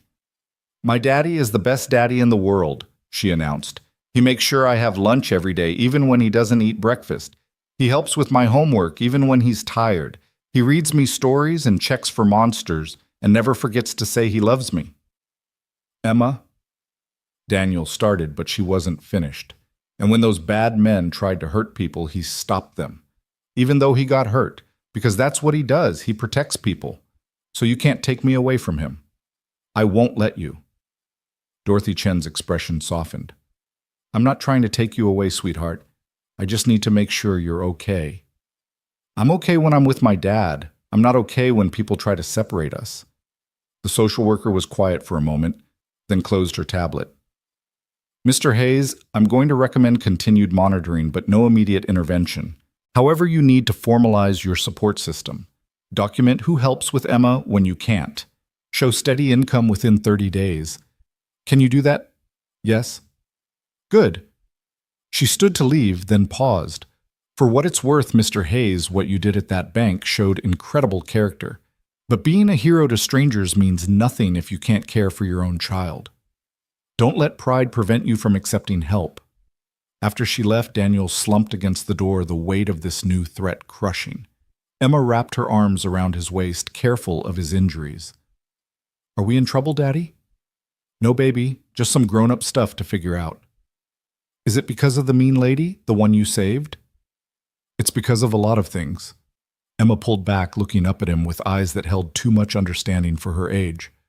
We're going to be okay, right? We're going to be okay. But even as he said it, Daniel wondered if it was true. The GoFundMe money would help, but accepting it meant accepting a label, a story, a public identity he didn't want. The job at the credit union would be steadier than construction, but could he really work security, seeing potential threats in every customer, reliving that moment of violence daily? His phone rang. Tony's name on the screen. Danny, you see the news? I'm avoiding the news. They arrested one of them, one of the robbers, guy named Marcus Webb. And Danny, he's talking, saying things about why they did it, about knowing who would be there. What do you mean?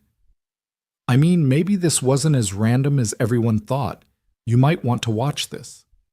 Against his better judgment, Daniel turned on the TV. A young man's face filled the screen, one of the robbers, barely 25, looking scared and defiant in his orange jumpsuit. Wasn't supposed to go down like that, Marcus Webb was saying to someone off camera. We knew she'd be there. Rich lady, regular appointment every Tuesday. Easy mark, easy ransom if things went bad. Nobody was supposed to get hurt. The reporter's voice. You're saying Olivia Grant was specifically targeted? Her and her money. Yeah, you know how much that woman's worth. How many people she stepped on to get there? We figured she owed us. Owed everybody. Daniel felt sick. It hadn't been random. Olivia had been hunted, targeted, and he'd stepped into the middle of something planned personal. His phone rang again. Olivia's number. Did you see? Her voice was different, shaken, vulnerable.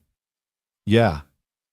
They came for me specifically, and you stepped in front of a knife meant for me specifically. Would it have mattered if I'd known? Would you still have done it? Daniel thought about it. Really considered it. I don't know. Maybe. Probably.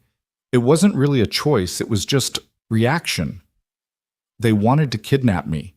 Or kill me. And you prevented that. The police would have.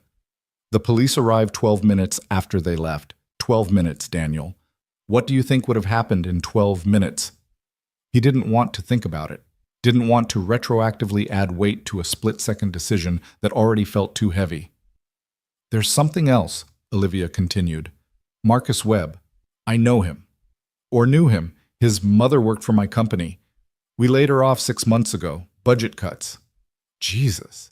She'd been with us 15 years. Good employee by all accounts. But her salary was high for her position, and the board wanted better margins. So this was revenge. This was desperation. His mother lost her health insurance when we let her go. She's sick, needs treatment they can't afford. He was trying to balance the scales, I suppose. Daniel didn't know what to say. The narrative was shifting, becoming more complex than hero and villain, more nuanced than rich and poor. It was becoming human, messy, tragic in ways that had nothing to do with heroism. I'm going to hire her back, Olivia said quietly. His mother, with full benefits, back pay, everything. That won't undo what happened. No, but maybe it's a start. Maybe it's what I should have done instead of cutting jobs to boost stock prices. Emma had turned the TV to cartoons, but Daniel could see her watching him, reading his face with the intuition children developed when they had only one parent to rely on. I need to go, he told Olivia. Daniel, wait. The social services visit. I heard about it. How did you? I have sources. I want to help. No. Please, let me do something useful for once. I can make calls, ensure they leave you alone. Using your influence to fix my problems doesn't make things right between us. Then what would? Daniel considered it. Nothing. Nothing would make it right because it doesn't need to be made right. We're two people whose lives intersected violently for a few minutes. That's all. You don't owe me anything, and I don't need anything from you. That's not true. I owe you my life. Then live it better. That's all anyone can do. He hung up before she could respond. Emma climbed onto his lap, careful of his injuries. Was that the mean lady? Yeah. Is she still mean? I think she's trying not to be. Good. People should try not to be mean. The simplicity of childhood morality where trying was enough, where good and bad were clear categories, where heroes saved people and villains hurt them, and everything made sense. Mrs. Chen knocked on the door, entering with a pot of soup and the kind of determined energy that had probably carried her through decades of hardship. I heard about the social services, she said without preamble. Ridiculous. You are good father, best father I know. They're just doing their job. Their job should be bothering bad parents, not heroes. You are hero to Emma. Emma, that's only kind that matters. She began unpacking containers from her bag. I talked to my nephew. He's lawyer. Not expensive kind, but good. He says you need documentation witnesses, character references. We get those. Mrs. Chen, I can't ask you to. You don't ask. I volunteer. This is what family does. We're not family. She fixed him with a look that could have melted steel. Daniel Hayes, you and Emma are more family to me than my own son in California who calls once a year. Family is not blood. Family is showing up. The afternoon brought more developments. The GoFundMe had reached $70,000. Comments poured in from strangers who saw themselves in Daniel's story. Single mom here. I know what it's like to choose between your safety and your kid's future. You chose both. Hero. Construction worker for 20 years. We build their world, and they don't even see us. Until one of us bleeds for them. Stay strong, brother. This isn't about him being a hero. This is about a system that makes heroism necessary and then punishes it. Helen Morrison called. Daniel, I know you need time to heal, but I want to make something clear. The job is yours whenever you're ready, part-time at first if needed. We'll work around Emma's schedule, your recovery, whatever you need. Why are you doing this? Because people like us need to stick together. Because you did something extraordinary and shouldn't be punished for it. Because I believe in investing in character, and you've shown more character in 3 days than most people show in a lifetime. I just did what anyone would do. No, Daniel, you did what anyone should do. There's a difference. After the call, Daniel found himself standing at Emma's doorway, watching her play with her worn dolls, creating elaborate stories where everyone was brave and kind and things worked out in the end. She'd incorporated the bank robbery into her play. He could hear her narrating how the brave daddy doll saved everyone, how even the mean lady doll learned to say thank you. His phone buzzed with a text from an unknown number. When he opened it, it was a photo of graffiti on a wall downtown, a rough but recognizable portrait of him with the words "working class hero" spray-painted beneath. He didn't feel like a hero. He felt tired, hurt, overwhelmed. But somewhere in the city, someone had taken the time to create art about what he'd done to make his moment of instinct into something larger, something that mattered to people he'd never meet. Another text, this from James. First day at the credit union went great. Mrs. Morrison says to tell you she's holding your spot. Also, local news wants to interview me about you. Should I do it? Daniel thought about it. The story was already out there, spinning beyond his control. Maybe having voices like James's people who understood the complexity would help. Your choice, he texted back. Just tell the truth. The truth is you saved everyone in that bank, then saved me after with your kindness. That's an exaggeration. That's an understatement. Evening brought another surprise. A knock at the door revealed not another reporter or social worker, but a group of people Daniel recognized from the bank. The elderly man who'd been making a deposit. The young teller who'd cried. 2 customers he'd never spoken to, but who'd been there, witnessed everything. We wanted to check on you, the elderly man said, and to say what Ms. Grant apparently couldn't thank you. They didn't stay long, these strangers bound by shared trauma. But each one shook his hand, looked him in the eye, offered something gratitude, a homemade casserole, a child's drawing of a superhero that looked suspiciously like Daniel. My grandson drew this, one woman explained. He was there with me. He's been having nightmares, but drawing you as a hero helps him process it. After they left, Daniel sat with Emma for dinner, the casserole from the bank customers. Bread from Mrs. Chen, a meal built from the kindness of others. Daddy, why do some people say thank you and others don't? I think some people don't know how. Maybe no one ever taught them. Could we teach them? Maybe, but some lessons people have to learn for themselves. Like when I had to learn to tie my shoes. You showed me, but I had to practice exactly like that. The phone rang again. This time it was a producer from a national morning show offering to fly him and Emma to New York, put them up in a hotel, have him tell his story to millions. We can offer an appearance fee of $10,000. The producer said, as if that sealed the deal. No, thank you. Mr. Hayes, this is an opportunity to control your narrative to... My narrative is that I'm a father who needs to heal and take care of his daughter. Everything else is noise. He hung up and found Emma watching him from the hallway. You said no to money, she observed. I did. But we need money. We need peace more. She considered this with the seriousness of a judge. Okay, but maybe a little money too.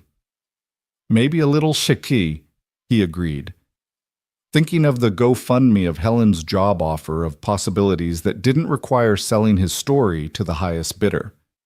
As night fell, Daniel helped Emma with her homework, simple addition that she could do in her head but needed to show her work for. He thought about showing your work about the visible and invisible labor of living, of choosing, of standing up, even when the world would rather you stayed down. Daddy, Emma said suddenly, I'm proud of you. For saving those people. No, for coming home.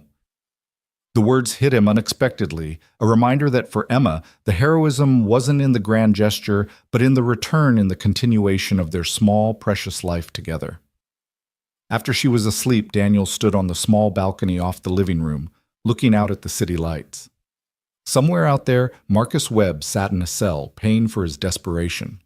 Somewhere Olivia Grant wrestled with realizations about herself she'd probably rather avoid. Somewhere people watched videos of his sacrifice and projected their own meanings onto it. But here in this moment, Daniel Hayes was just a father, wounded but healing, struggling but surviving ordinary in all the ways that mattered, and extraordinary in ways he'd never asked to be. His phone lit up with one final message of the day. Olivia again. I've transferred ownership of several investment properties to a trust. The income will go to Marcus Webb's mother's medical expenses and to families affected by our layoffs. It's not enough, but it's a start. You asked me to live better. I'm trying. Thank you for showing me I needed to. Daniel didn't respond. There was nothing to say that hadn't been said, no words that could bridge the gulf between their worlds. But maybe bridges weren't always about words. Maybe sometimes they were about actions, about choices, about the slow work of becoming better than you were. Inside, he checked on Emma one more time, adjusting her blanket, moving a stuffed animal closer to her grasp. She stirred slightly, murmured "Daddy," and settled back into sleep. This was worth bleeding for, not the abstract idea of heroism, not the gratitude of strangers or the ingratitude of those saved, but this specific child in this specific moment, safe and dreaming and absolutely certain that her father would be there when she woke. The city hummed its nighttime song outside, a mixture of sirens and traffic and life persisting despite everything. Daniel's wounds ached, a reminder that heroism had a price that lasted longer than headlines. But Emma was safe. They had food and shelter and the possibility of tomorrow, and sometimes that was its own kind of victory. He thought about Marcus Webb's mother, sick and desperate enough that her son had turned to violence. He thought about all the invisible desperations that drove people to terrible choices, all the systemic failures that made heroes necessary and then abandoned them once the danger passed. Tomorrow he would need to make decisions about the money, the job, the future that seemed simultaneously more possible and more uncertain than ever. Tomorrow the media would move on to other stories, other heroes and villains, other simplifications of complex truths. Tomorrow Emma would need lunch made and homework checked, and the absolute certainty that her father wasn't going anywhere. But tonight, Daniel Hayes sat in the darkness of his small apartment, feeling the weight of his new unwanted fame. and the older, more familiar weight of single parenthood, and found them both bearable. Not easy, never easy, but bearable in the way that all necessary burdens became bearable through repetition, through acceptance, through the gradual realization that strength wasn't about not feeling the weight, but about carrying it anyway. His phone showed 3 missed calls from numbers he didn't recognize. Reporters probably, or producers, or people who wanted to turn his blood into content, his sacrifice into entertainment. He deleted them without listening to the messages. Some stories weren't meant to be sold, some moments too precious or painful to be packaged for consumption. Instead, he pulled out the notebook where he kept important information. Emma's medical records, emergency contacts, the mundane documentation of a life lived carefully on the margins. He began writing a list, people who could help with Emma, evidence of his support system for the social worker's requirements. Mrs. Chen's name went first, then Helen Morrison, then surprisingly the neighbors who'd checked on him, the bank customers who'd brought food. Community. That's what he'd discovered in the aftermath of violence. Not the community of wealth or proximity, but the community of understanding, of shared struggle, of people who knew what it meant to show up, because showing up was all they had to offer. The list grew longer than he'd expected. For someone who'd thought himself alone except for Emma, the evidence suggested otherwise. Perhaps that was another form of heroism. The quiet kindness of ordinary people taking care of each other, unfilmed and uncelebrated, but essential to survival. A sound from Emma's room made him look up. Not distress, just the normal sounds of a child sleeping, repositioning, dreaming of whatever 7-year-olds dreamed of when their fathers had been stabbed, saving strangers. He hoped it was still dinosaurs and penguins, not knives and marble floors. Tomorrow would bring its challenges. The social worker would want documentation. The medical bills would arrive despite insurance. The rent would be due. The city would continue its indifferent spin, and he would need to find his place in it again, changed by an experience he hadn't sought but couldn't undo. But Emma would wake up, and he would make her breakfast, and they would continue the beautiful, difficult, ordinary work of being a family. That was the real heroism, not the spectacular gesture, but the daily showing up, the small sacrifices that nobody saw, the love that persisted despite everything that tried to erode it. Daniel closed the notebook, turned off the lights, and made his way to his own bed. His wounds protested every movement, a symphony of pain that would be his companion for weeks to come. But pain could be endured, had been endured, would be endured. As sleep finally began to claim him, his last thought wasn't of Olivia Grant or the robbers or the media circus or the uncertain future. It was of Emma's face when she'd stood up to the social worker, fierce and protective and absolutely certain that her father was worth fighting for. That was the truth that mattered, not what the newspapers said or what strangers thought or what Olivia Grant did with her money and guilt. The truth was a 7-year-old girl who believed in him, who needed him, who made every sacrifice worthwhile simply by existing. Everything else was noise. The next morning brought an unexpected clarity to Daniel's situation when Helen Morrison arrived at his apartment unannounced, carrying a box of documents and wearing the expression of someone who'd made a decision. "We need to talk about your future," she said, settling at his kitchen table as if she belonged there. "And I mean really talk, not dance around your pride." Emma was at school, Mrs. Chen having taken her after fussing over Daniel's bandages and leaving fresh soup on the stove. The apartment felt strangely empty without his daughter's presence, as if her absence made the walls expand, showing just how much space their small life actually didn't fill. "The job at the credit union," Helen continued, spreading papers across the table. "It's more than just security work. I want you to head up our community outreach program." "I don't know anything about community outreach." "You know about community. You know about struggle. You know what it's like to be turned away by banks that see you as a number, not a person." She pushed a document toward him. "Starting salary of $52,000, health benefits that actually cover things. Flexible hours for Emma." $52,000.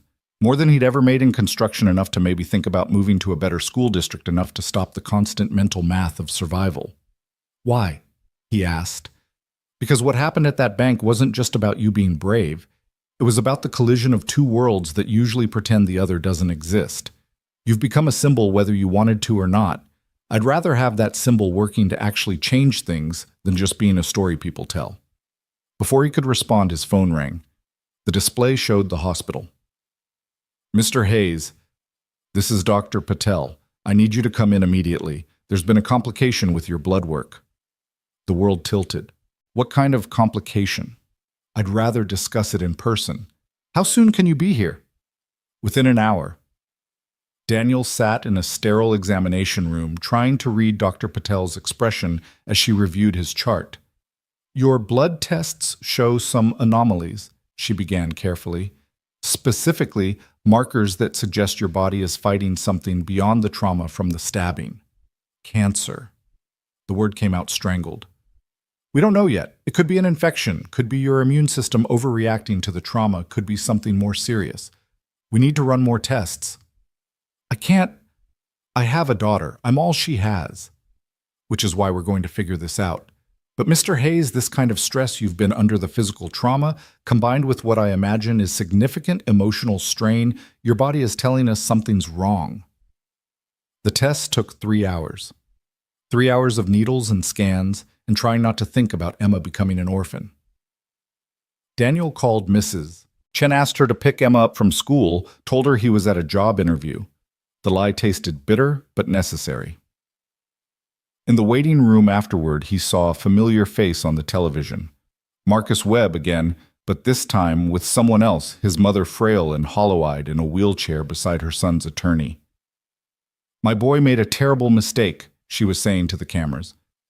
But he did it for me, because the system failed us.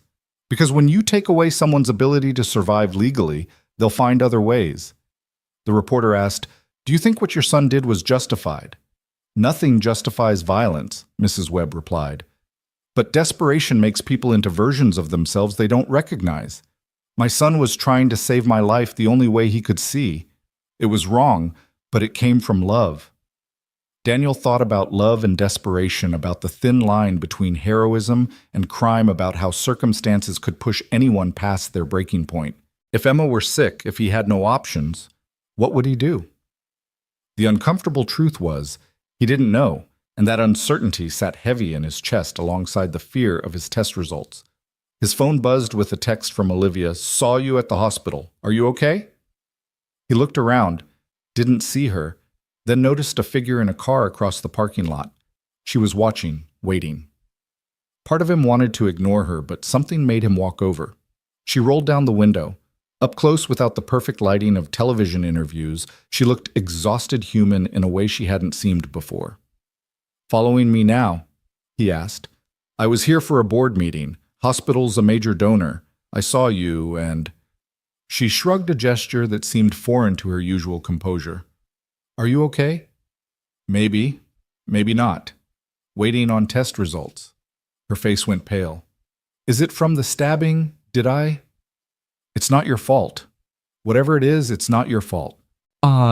Everything feels like my fault lately. She gripped the steering wheel tighter. Marcus Webb's mother, I remembered her after the arrest. Good employee. Always on time. Never complained. We let her go because an algorithm said she was replaceable. Algorithms don't make decisions. People do. I made that decision. Signed off on it with 100 others, never thinking about the faces behind the numbers. She looked at him directly. I've been thinking about what you said, about seeing people, really seeing them. It's terrifying. Why? Because once you see them, you can't unsee them. Every decision becomes personal. Every cut, every layoff, every margin improvement has a face, a story, a daughter waiting at home. Daniel leaned against her car, his side protesting. Welcome to how the rest of us live. I don't know how you do it. We don't have a choice. That's the difference between your world and mine. You can choose not to see. We're always visible to each other because we need each other to survive. Olivia was quiet for a moment, then reached into her purse, pulling out an envelope. Don't say no yet. Just listen. This isn't charity. It's not guilt money. It's an investment proposal. I told you I don't want a community development fund managed by people who understand what community actually needs. Small business loans for people banks won't touch. Emergency medical funds for families like the Webbs. You'd be on the board, help decide where the money goes. Why would I? Because you're right that I can't just throw money at problems. but maybe money directed by people who understand the problems could actually help. Daniel took the envelope but didn't open it. And what do you get out of it? Maybe I learn how to be human again. Maybe I remember why I started in business in the first place before it became about stock prices and quarterly reports. His phone rang. Dr. Patel. Mr. Hayes, I have your results. It's not what we feared. You have a severe infection likely from bacteria introduced during the stabbing. It's serious but treatable with aggressive antibiotics. You're going to be fine. The relief nearly dropped him to his knees. Olivia got out of her car, steadying him. Good news, she asked. Not cancer, just an infection. I'm going to be fine. Thank God. The emotion in her voice surprised them both. Your daughter needs you. Yeah, she does. They stood there in the hospital parking lot, two people from different worlds brought together by violence and kept in orbit by something harder to define. Not friendship exactly, not forgiveness. Maybe just recognition of each other's humanity, of the ways they'd both been shaped and scarred by the systems they lived in. Read the proposal, Olivia said, getting back in her car. Talk to Helen Morrison about it. She's already agreed to have the credit union administer the funds if you say yes. You talked to Helen. I talk to a lot of people now.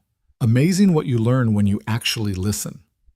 After she drove away, Daniel stood in the parking lot holding the envelope, feeling the weight of possibilities he hadn't expected. His phone rang again.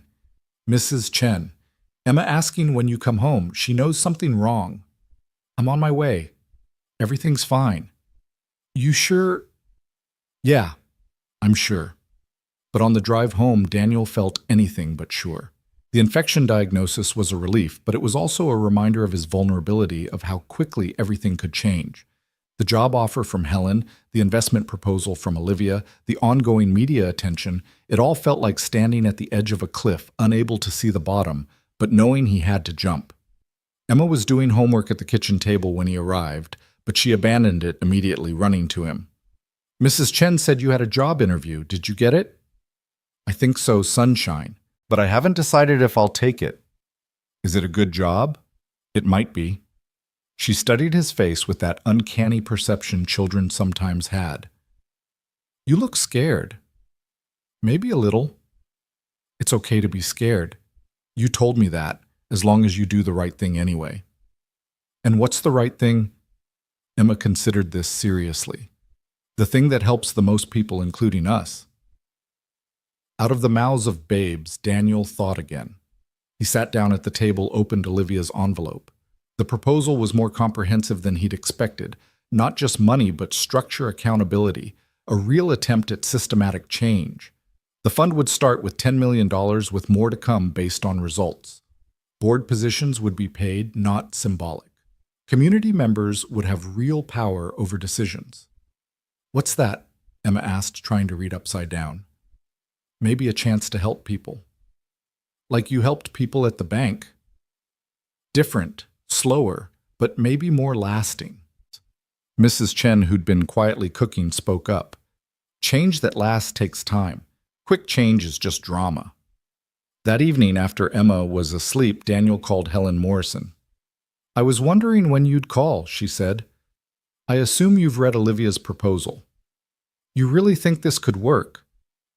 I think someone like you who understands both the problems and the people could make it work. Combined with the job at the credit union, you'd be positioned to create real change. I'm a construction worker with a high school diploma. You're a man who stood between violence and victims when everyone else stayed down. That carries more weight than any degree. The media attention will die down. People will forget. Some will.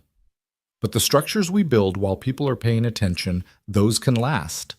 The question is whether you're willing to use this moment, however uncomfortable it is, to build something meaningful. Daniel thought about the weight of symbolism of being turned into something larger than himself.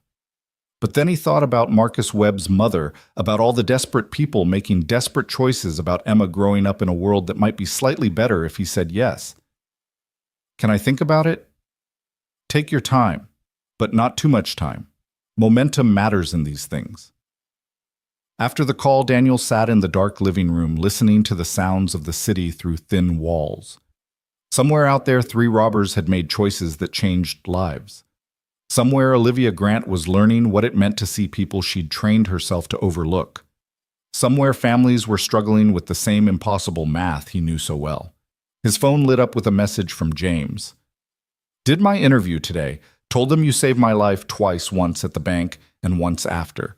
Hope that was okay. Then another from Tony. Crew wanted you to know we're proud of you, whatever you decide about the job.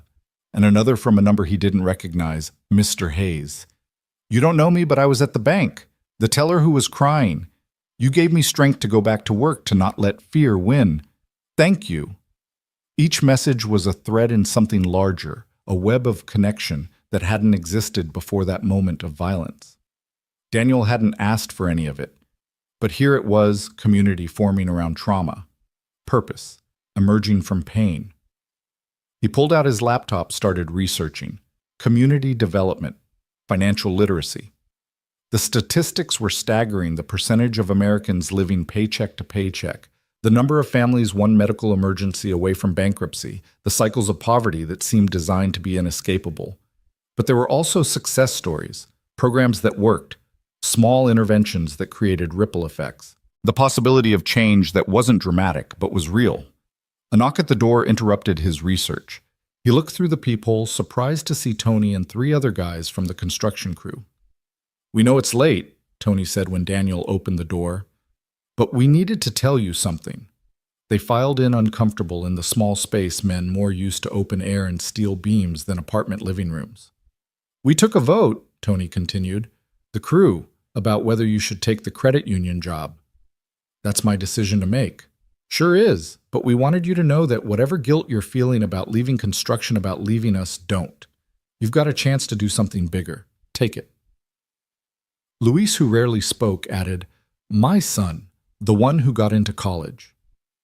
He wrote his essay about you, about how someone from our neighborhood became a hero, not by becoming something else, but by being exactly who he always was.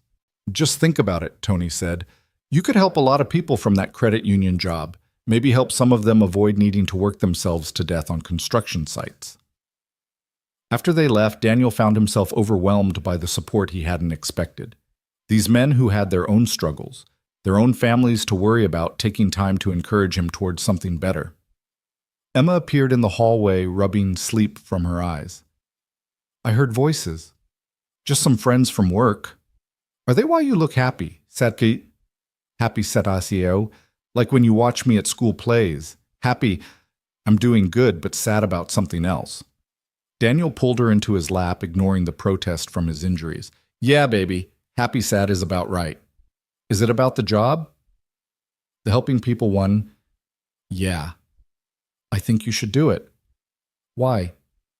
Because you're good at helping people, and if you're good at something, you should do it lots. The next morning, Daniel made 2 calls. First to Helen Morrison, accepting the job at the credit union. Second to Olivia Grant, agreeing to join the Community Development Fund Board. There are conditions, he told Olivia. I expected there would be. The fund needs to be transparent, every decision public, and the board needs to be majority people from affected communities, not business leaders who think they know what's best. Agreed. And you don't get to use this for publicity. No press releases about how you're giving back. This isn't about rehabilitating your image. What if it's about rehabilitating my soul?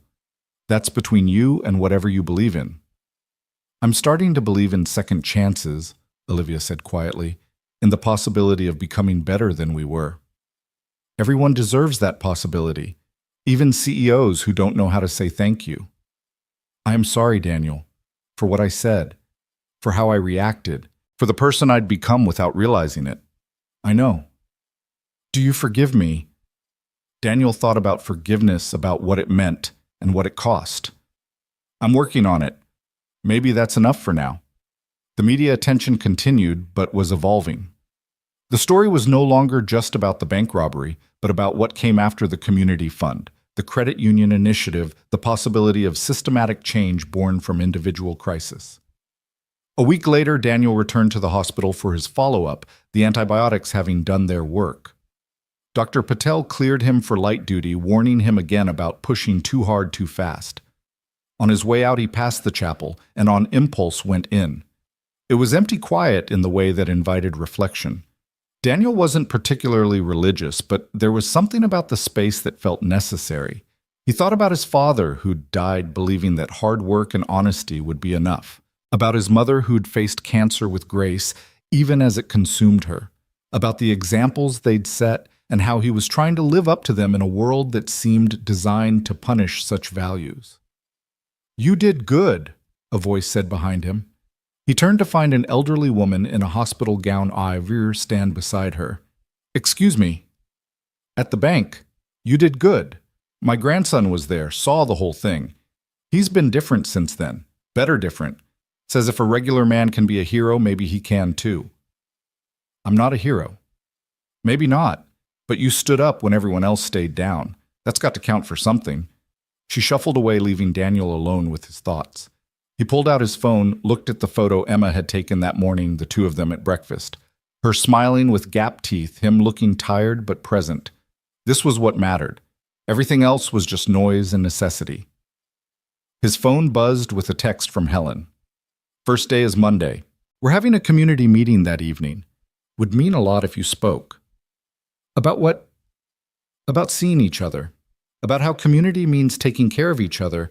About the difference between charity and solidarity." "I'm not a public speaker." "You're someone who bled for strangers. That gives you the right to speak about community." Monday came faster than expected. Daniel stood in his bedroom looking at clothes that all seemed wrong for an office job. Construction gear was all he'd worn for years, the uniform of his class and calling. Emma watched from the doorway. "Wear the blue shirt. It makes your eyes look nice." "Since when do you care about fashion?" "Since you got a job where people wear nice clothes."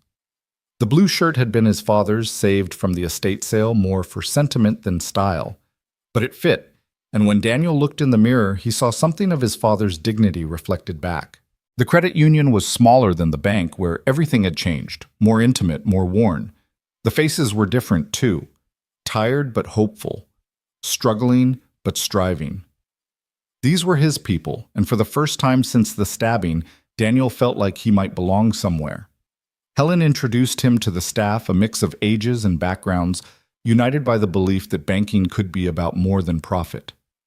James was there looking professional in his security uniform, his face lighting up when he saw Daniel. "This is going to be good," James said. "We're going to help people. That's the plan." The day passed in a blur of paperwork and orientation, learning systems and procedures that seemed both simpler and more complex than construction work. But throughout it all, Daniel felt the weight of possibility of being positioned to create change rather than just survive it. The community meeting that evening was packed. Word had spread about the new initiative, about the famous hero working at the credit union, about the possibility of financial services that actually served. Daniel stood at the podium looking out at faces that reminded him of his own reflection, weathered by work marked by struggle, lit with cautious hope. "I'm not good at speeches," he began, his voice carrying despite his nerves. "I'm better with my hands than words. But I want to tell you something about what I learned at that bank, bleeding on marble floors I'd never have walked on by choice." The room was silent, attentive in a way that felt heavy with expectation. "I learned that there are two worlds in this city. One where people make decisions with algorithms and spreadsheets where human cost is an externality. Another where people make impossible choices between food and medicine where one missed paycheck means catastrophe." He saw heads nodding recognition in eyes that had seen too much. "But I also learned that when crisis comes, those divisions can crack. People can see each other, really see each other across the walls we've built. And in that seeing, there's possibility." Daniel talked about the community fund, about the credit union's new programs, about the chance to build something that served rather than extracted. He talked about Marcus Webb's mother and all the others pushed past breaking points by systems that didn't see them as human. "We're not going to fix everything," he concluded, "but we can fix some things. We can be the alternative, the place that sees you as more than a credit score, that understands that poverty isn't a moral failing, but often a systemic trap." The applause was warm, genuine, but Daniel barely heard it. He was thinking about Emma in the front row, watching him with pride that made everything else fade. This was why he'd said yes, not for abstract ideals, but for the specific hope that his daughter could grow up in a slightly better world. After the meeting, people approached him with stories, questions, needs that broke his heart with their familiarity. Single mothers like him, construction workers with broken bodies, elderly people choosing between medication and food. Each story was unique, but part of a larger pattern, a systemic failure that individual heroism couldn't fix, but maybe, just maybe, collective action could address. Olivia was there in the back, having slipped in quietly. She approached as the crowd thinned. "That was powerful," she said. It was true. Sometimes those are the same thing. She looked around the room at the community that had gathered. This is what I missed sitting in boardrooms, the actual people affected by our decisions. It's not too late to learn. No, she agreed. It's not. As they walked out together, the CEO and the construction worker, the saved and the savior Daniel, realized the lines between them had blurred, not erased, never fully erased, but blurred enough to allow for something new. Not friendship exactly, but partnership in the work of repair. Emma took his hand as they left, skipping slightly despite the late hour. "You did good, Daddy." Yeah. You used your words instead of your fists. That's what you always tell me is the grown-up way. Sometimes words can change more than fists ever could. Is that why that lady was there? Is she changing? Daniel looked back at Olivia getting into her expensive car, heading back to her penthouse in a different world. But tomorrow she'd be at the fun meeting, sitting across from people she'd once have stepped over on the street, learning to see them as human. "Maybe," he told Emma. "People are complicated, but I think she's trying." "Good. Everyone should get to try to be better." As they drove home through streets that held both danger and community poverty and resilience, Daniel thought about second chances, about the grace required to offer them and the courage required to take them, about how a moment of violence had created possibilities for healing that hadn't existed before. The radio was playing news about the bank robbery trial starting soon. Marcus Webb faced 20 years. His mother had started treatment funded by Olivia's restructured priorities. The other robbers remained at large. The security guard who'd been shot was recovering. Life went on in all its messy complexity, refusing to be reduced to simple narratives of heroes and villains. But in the car with his daughter driving toward their small apartment that now felt less like a trap and more like a starting point, Daniel Hayes allowed himself a moment of something like peace. Not happiness exactly, his wound still ached. The future was still uncertain, the weight of symbolism still sat heavy on his shoulders. But peace in knowing he'd stood up when it mattered, and more importantly, that he was still standing after. "Daddy," Emma said sleepily, "are we going to be okay?" "Yeah, sunshine. We're going to be okay." And for the first time since a knife had entered his body in a bank, he'd had no business being in trying to cash a check that barely covered their needs, Daniel believed it might actually be true. Not because of the job or the fund or the fleeting fame, but because they'd survived the worst and found community in the aftermath. Because sometimes that's what heroism really looked like. Not the dramatic gesture, but the daily choice to keep going. Keep helping, keep believing that better was possible, even when evidence suggested otherwise. The city lights blurred past the window as Emma fell asleep against his shoulder, trusting completely that wherever they were going, her father would make sure they arrived safely. And Daniel, wounded but healing, exhausted but determined, drove on through the darkness toward whatever came next, knowing that he'd face it standing even if he needed others to help hold him up.